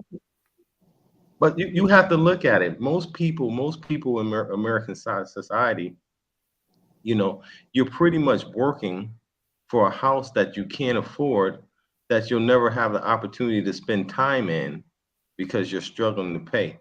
So, you know, we got to look at quality of life and what that means. You know, my mom always worked 2 jobs. You know, we didn't really have opportunity to, you know, experience our mom as a mother because she was always working, and then the family structure was broken down. You know, so for many of us, a lot of us come from different backgrounds. You know, however, I know for the you know, as far as my experience, I've seen a lot of tragedy and a continuing escalation of tragedy. You know, at one time in the 80s, you know, 85, when they started bringing all of the drugs in, we seen the devastating effects, especially in California. You know, that's where all the cocaine was coming out of, Mexico. And we experienced a loss in population. We lost many young men and women who would have been fathers and grandfathers now. A lot of our towns are seeing a dramatic loss in population, where, you know, in the 80s, in the mid 80s, in the early 90s, these streets were were full of people. Now you go to these towns, you know, there's not a lot of people out there. You know, so I know for me, I've only seen a decline in quality of life. You know, me coming from Connecticut, we moved from Connecticut. Well, I moved from Connecticut 20 years ago to go to Atlanta because Atlanta was the Black Mecca. Then I had to leave out of Atlanta because it changed. You know, it was a Black Mecca for a minute. Then it started changing to a more gender specific, you know, experience. You know what I mean? If anybody know Atlanta, you know, and then I was like, you know, then I got shot in Atlanta. A friend of mine got killed there. I was seeing a lot of people. It's just, you know, and we had to move. I had to move my family from Atlanta down to Orlando, Florida. You know, it's beautiful down there. It's great. But every morning when I got up, you know, when I walked out the door, you know who I saw? I didn't see my people. I seen Hispanic people. You know, and I didn't, you know, I was like, wow, I have to leave my own community in order and go into another community so I can, you know, be safe, so I can live another day to see my children.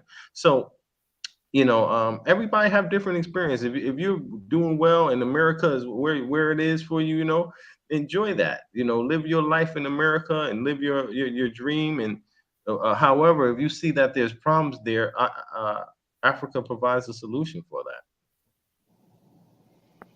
Okay. All right. What's her name? 20 Tanzania. Like Where are you from? Kenya. Tanzania? Kenya? Okay. Well, I'm from Sierra Leone, and I've been here 25 years. And I tell you this. Yes. Particularly coming from an English-speaking country, you're so excited the first time you come to America. You know, when you're young, you can go to school, try to go to school, you try to get your papers, try to get a job. You don't see America for what it is in the early stage. When you start going in, particularly at that time, African American people that have been here longer, when you talk to them, they tell you, hey, this place, you can't get ahead over here. This is not a place for a black man. This place was set up for a white man to get ahead. Then you start going to, you don't got your job, you start going through the system. And when you find out you're 6 times smarter than the white people and other people, and you'll never get moved up. Sometimes you gotta take a lot. There's a lot of things that in 25 years that I took that I'll never do in Sierra Leone. You know, I couldn't keep my mouth shut because in my mind, oh, when you go back home, oh, you're gonna stay in America. Stick with it. Be part of it. Okay. You give you a raise, they give you money, they give you, you're making all this money. Then money goes into cars. Enjoy your car. You got a family to take care of. You need a place to stay, your mortgage. You need everything you do, 95% of that money goes back into the system. It's right okay when you're young. It's okay when you're young. You be like, well, I just started working this company. Maybe 20 years down the road, it'll be different. 20 years down the road, which I am right now, 25 years, and I look, you know what I see? I regret. The only thing positive I did was to be going back and forth back to Sierra Leone and doing business over there. If I hadn't started any business over there, putting all my eggs in one basket in this country, I know my uncle been here 36 years, and he's the one advising people that come to this country. Don't be here too long. Come over here, get what you need to get, go back home. Do not fall for that white man's trap that, oh, I'm moving you up. This is a great company. This is a Fortune 500 company. You can move up. You're not going to get moved up. They're not going to let the white man opportunity come for a promotion, and they don't promote. They promote you. They don't promote the white man. That's never going to happen. But it takes 25 years, like where I'm at now, for me to understand. When I was 20 years old, I didn't understand. I was thinking, no, the white man is going to move me up. But nah, when I look at what the white men do, and you know how our education system is over there, right? Yes. Very sound education system. Yes.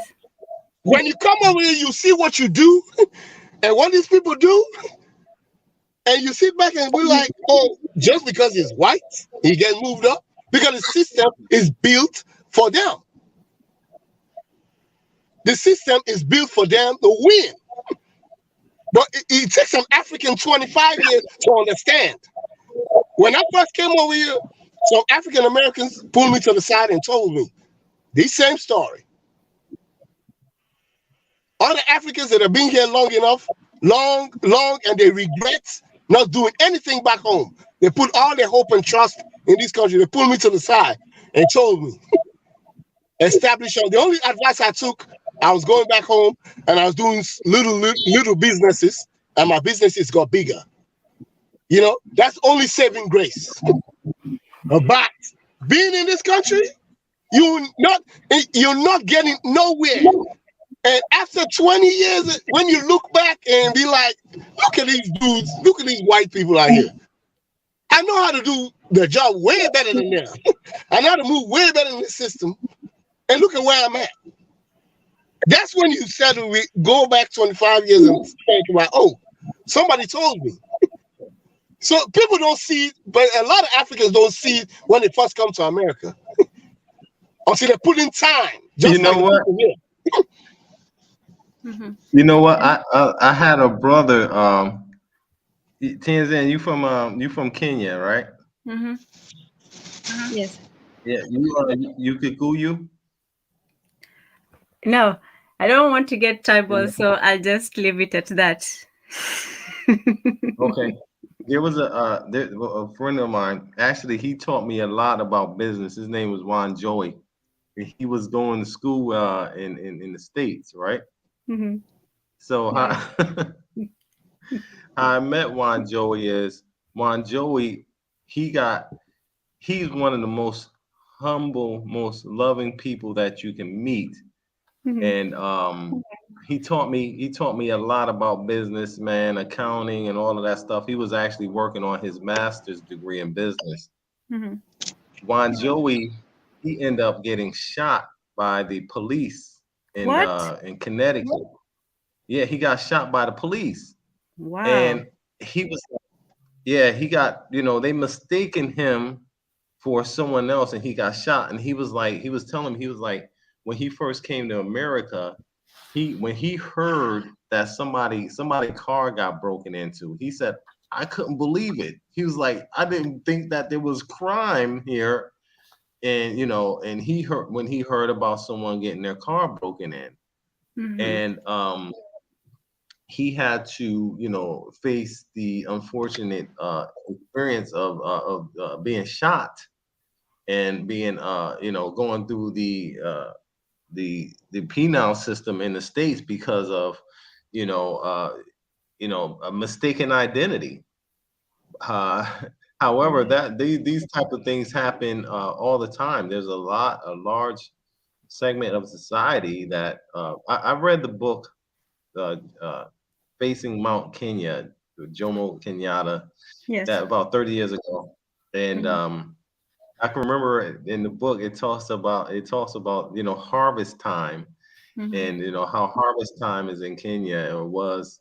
But then how you had people from the village and they would come out and everyone would work together, and there was a sense of unity. And it talks about if there was like one person who wasn't really a popular person, Mm-hmm.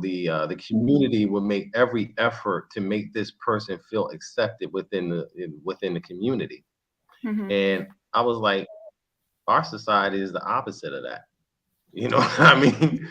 We and it is. So, and we seen the values and the morality and the decline in the U.S. and it's a continual decline. And I don't even have to go in and to talk about it, but it's changing into something that is not of a natural existence. It's a very unnatural existence there in the U.S. So many people Mm-hmm. try to drown it out with different alcohol, with cocaine, heroin, being over sexualized and material. You don't have real people in America. Mm-hmm. When you come here in Africa, you have people that are real, genuine people. So that's what we're striving for. We're striving for, that balance. We're Yeah. striving for that balance. I'll ask you this one thing though, because do you not miss the material benefits, the ease of life, the everything at the click of a button, and just the material comforts? There are Ma- prices to be paid, yes, but yes. material. Well, You see, I this is the got thing that. I Africans got that confuse. here. This is the You can problem with have that. Africans. Sorry. Okay. Us Africans, this is our problem. You know, Mm, these jobs that the white man give you, you're not gonna leave it to your child. Are you gonna leave your job to your child? No. no.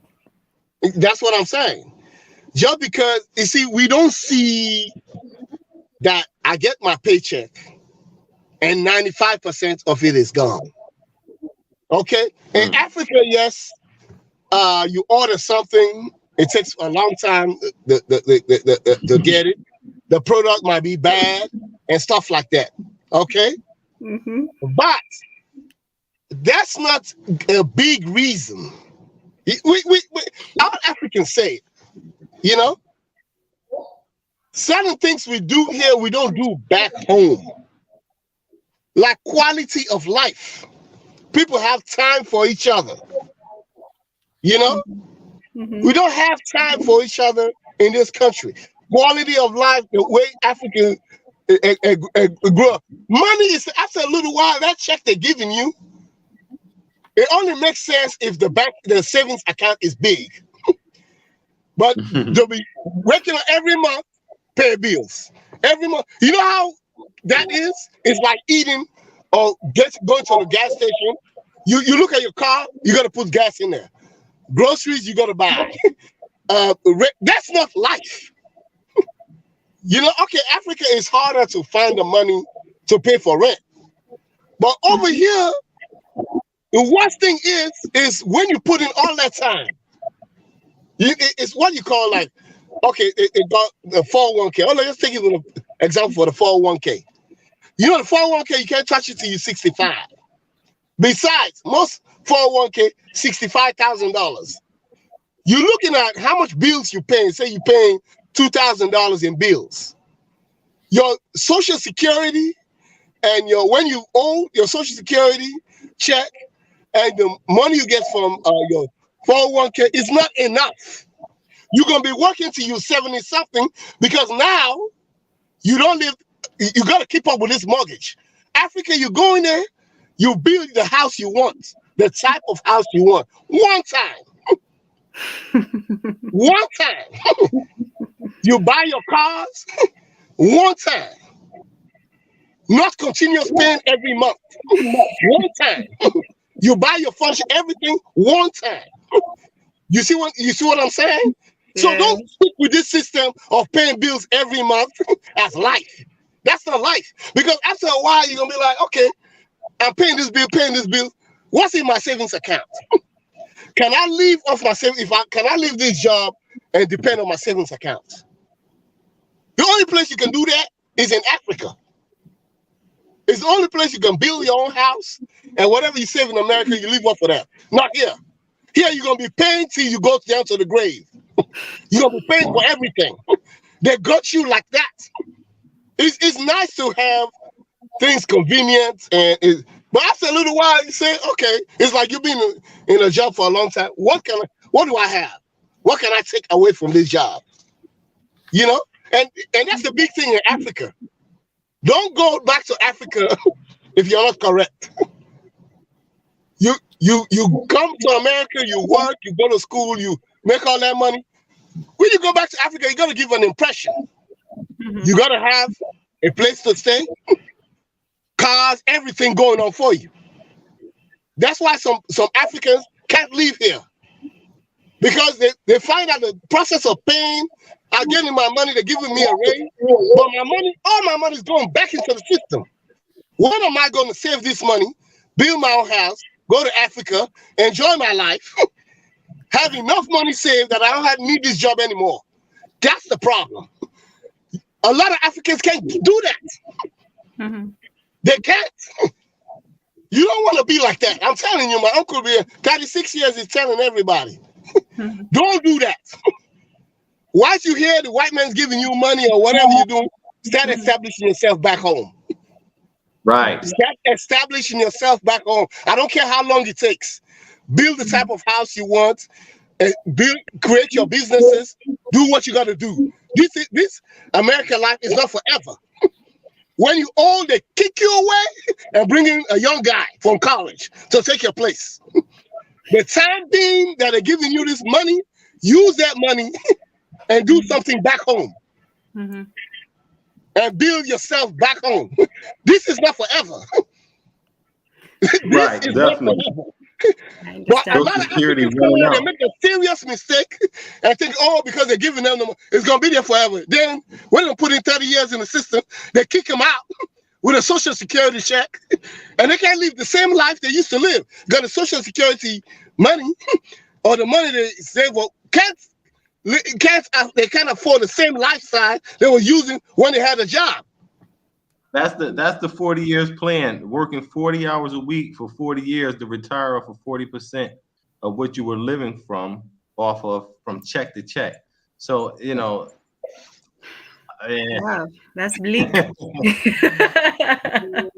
You just have to look at, how most people live. You look at people, it was the 5% controlling 95% of the wealth. Now 1%. And to give people perspective, I would say, okay, if you have 100 loaves of bread, right? Mm-hmm. You got one person with 99 loaves, then you have 99 people on one loaf of bread. All right, they're gonna have to split those slices up, you know, and that's the global what distribution of wealth. So knowing that, you know, we can come in and as a group and knowing where the money is, because there's trillions and trillions of dollars being transacted every day on the markets and on the global markets, you know, coming together and to be able to tap into some of that.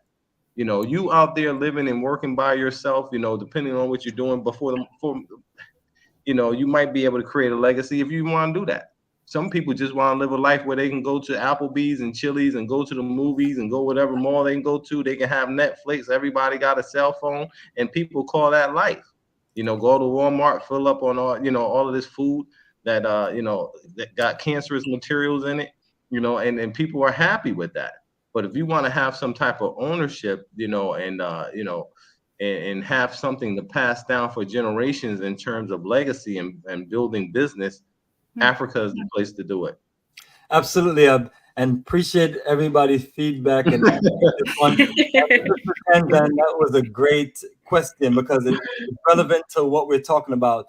You know, like you heard my brother from Sierra Leone, Amara. He literally just shared his experience, and you know, I'm from Jamaica, and you know, we all have similar experience. So, and that's what I'm telling people is like it's so much of us from other countries also, and we're all Black people. So that's one of the things I've spent the last 20 years in America, putting more work into learning and connecting to my own brothers and sisters here in America. And Amara, I remember when you mentioned that your brothers from America pull you to the side. That's one thing I can say, man. I salute my brothers in America because whether you're on a plantation or wherever, they don't play around. You're always gonna have one or two that's gonna give you that real talk, whether it's that elderly brother or a brother your age, you know, and things like that. And so many of my own coworkers used to tell me all kind of stuff about how wicked the system is.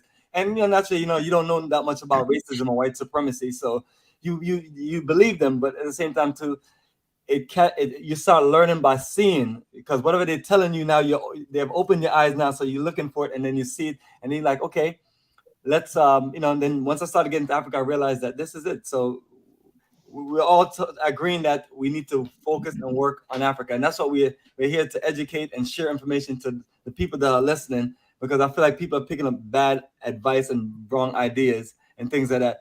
So where's the people, for those who are here and you feel like you are committed to America, and then you want to call yourself these different titles and names and things like that, much love to you. It's all good, because our ancestors fought and died for this country and built this country, and we should get something out of it. So if you have a good game plan that you're going to do something in America and help us work it out in Africa by being a representation here and connecting with us, it's all good. Because when I build my business center, all these rich Black folks that got business here, I'm reaching out to you to pay for some tech support so I can educate and employ a young generation of 13 to 19-year-olds. So by the time they're 21-year-old, they're ready for the world, and they're ready for the world without having to do what people like myself did, having to look at the military as a great opportunity, because it's not much opportunity. So that's what I base my decision on. Yes, I would love to been able to have my family build a company, and I roll into that company and everything,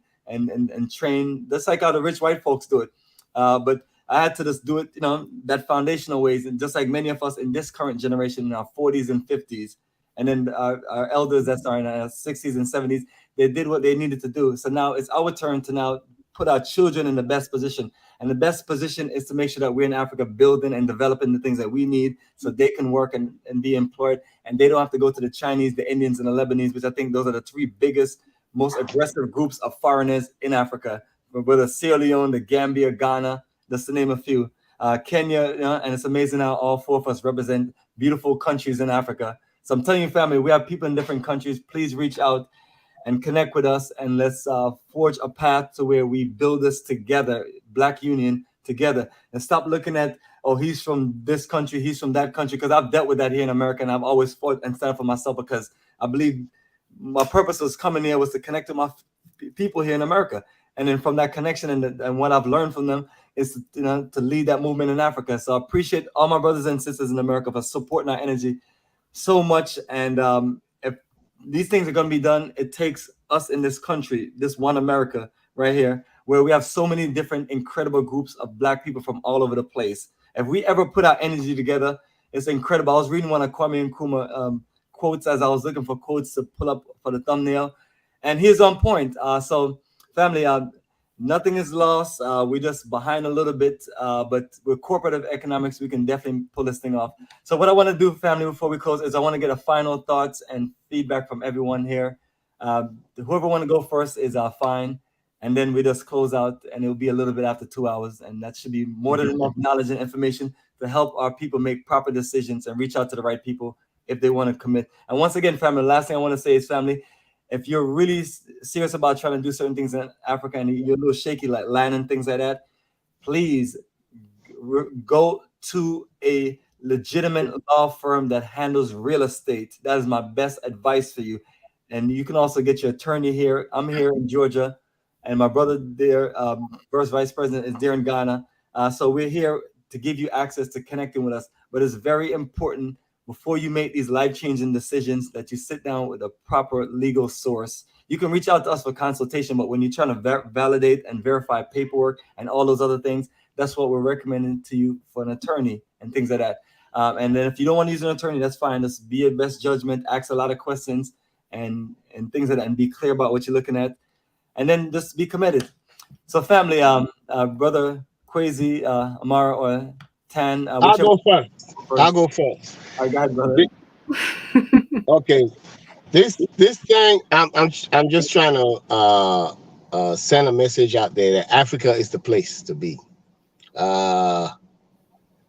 Just because these people throw different incentives in your face, car loan, mortgage, credit card, you can buy furniture, you can do this, you can do that. Realize everything somebody does is something behind it. You got to look out for yourself at the end of the day. Because Africa, when you go to Africa and you don't show anything you got, they're going to laugh at you. Guaranteed. They're quick to tell you, look at this guy. Look at all the people. They went wherever they went. Look at what they're doing. They don't got a house. They're going doing business. Their wives or whatever, whoever, their family members are enjoying the benefits. You got to show something when you go to Africa.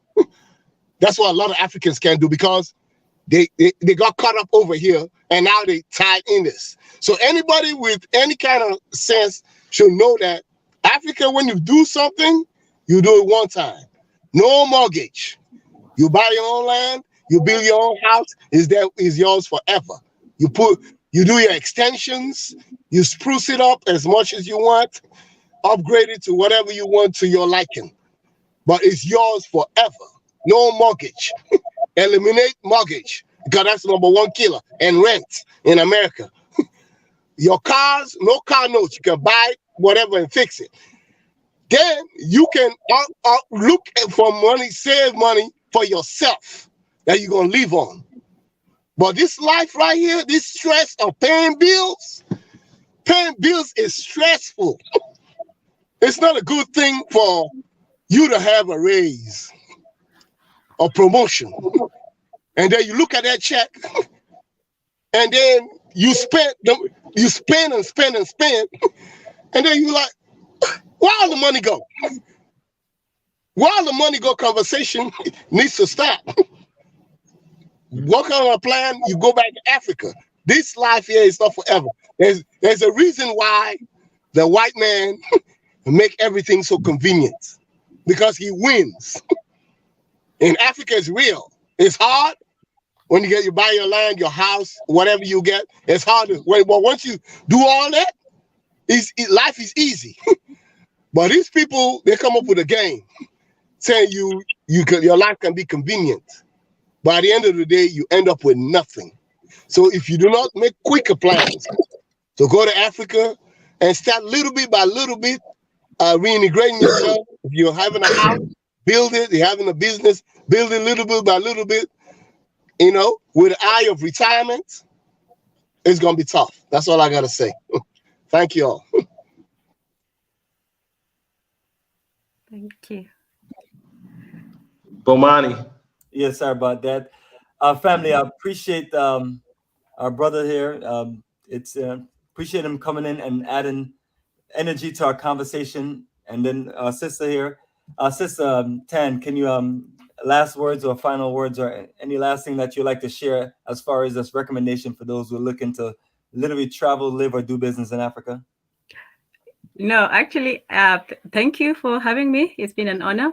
And secondly, I think my brother from Sierra Leone ate the food, most of the food from the plate. So I'll leave it at that.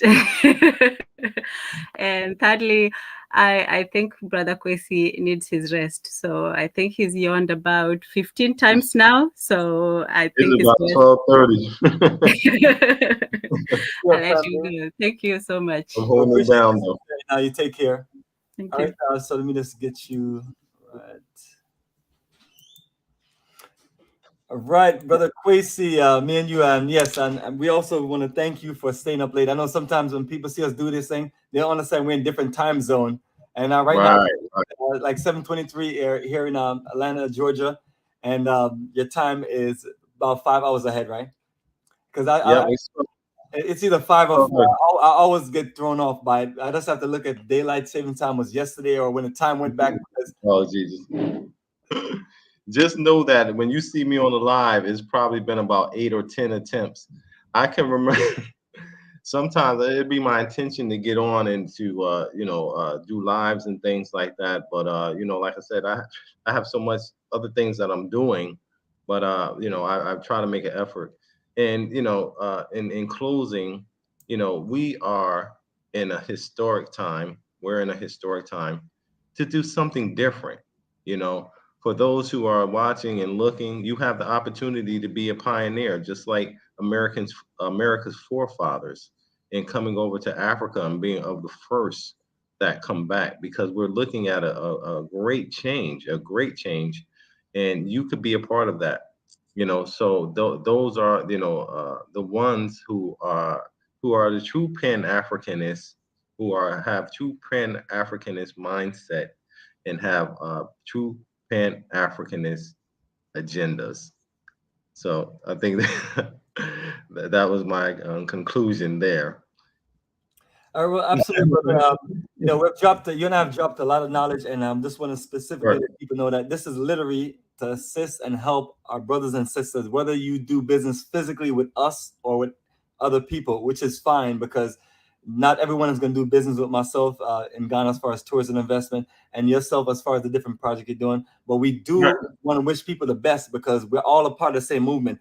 This is dealing with repatriation and Pan-Africanism. We're moving to Africa, reconnecting, living, doing business, restoring our ancestors' glory, and then we're doing it in a Pan-African way, which we're literally connecting all of our people together. We just saw what Pan-Africanism represents in this panel.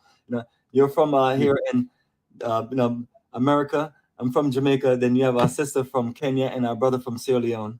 Different codes, different regions and things. And our sister didn't show her face, but when you're looking at all of us, whether we're the darkest dark or the lightest light, we all have that energy and connected together. So I'm telling people, family, we have more in common. So build this union together. And I do understand some people are completely against this movement and everything, which is fine. That's your business.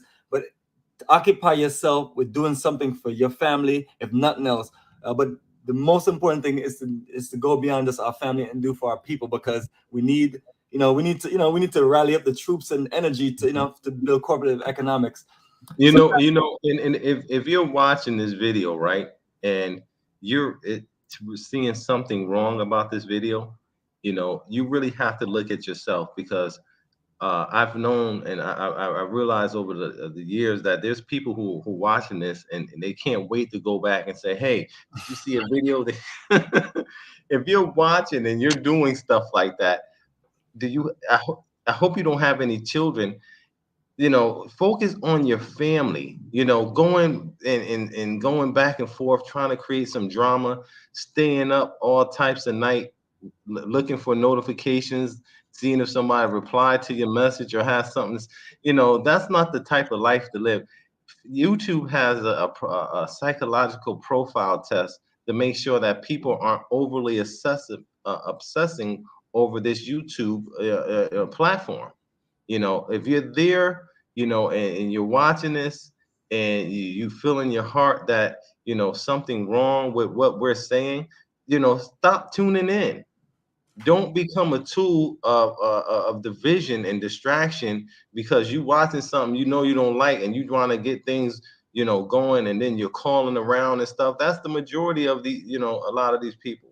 So, you know, we know that's going to exist, but, you know, a lot of you, you know, if you're doing that, you know, find something better to do, you know, participate, you know, go to the parents teachers meeting, you know, talk to your children, Right. you know, talk to your husband, talk, you know, pick up a craft, a trade, go back to school.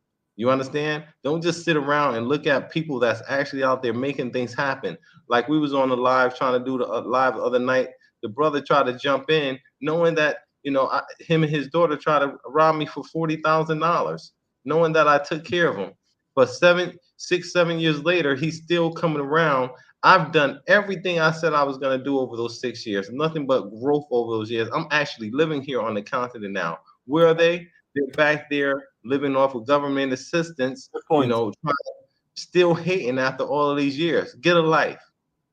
Yeah, exactly. And that's what we just want people to understand, that nothing they say, you know, like I'm one of them people, you can put whatever you want to put up online about me or say whatever you want to say about me, because I operate in a private operation. Most of the people that I Yeah. deal with, I spend time building relationships.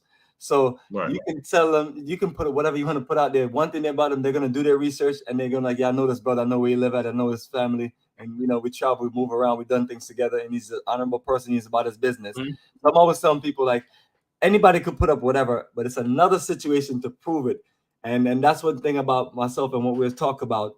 Everything that we're talking about and connecting people with is things that we know what we're talking about. I have people, you know, getting their homes built in Africa based on the fact that I signed a deal and got land for them and worked things out and did all of the hardcore work and all the stuff that's literally scary, because you're literally, you know, you're literally making a commitment to take accountability for this, and if anything goes wrong in between. Yeah. And But I think the beautiful thing about it, I think the beautiful thing about it is, and you don't have no problem doing it. And it's easy for you. yes, What's I impossible for naturally. people, you know, you have people laying the foundation for you, so it's not as going to be hard for you. But you have to be able to recognize those people. And like I said, the movement is a movement like like no other. You know, there's been a lot of, you know, propaganda. There's been a lot of seasoning and conditioning to break the people that were taken from Africa over centuries. So we're at the end of time of all of that. You understand what I'm saying? You know, we had to be physically taken, put into chains, beaten, raped, killed, castrated, burnt, right?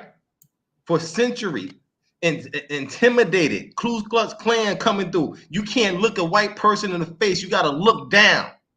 You know, all of those years, all of those centuries, and of all of this taking place. Now here we are, 2022, and the descendants of those slaves are taking it upon themselves.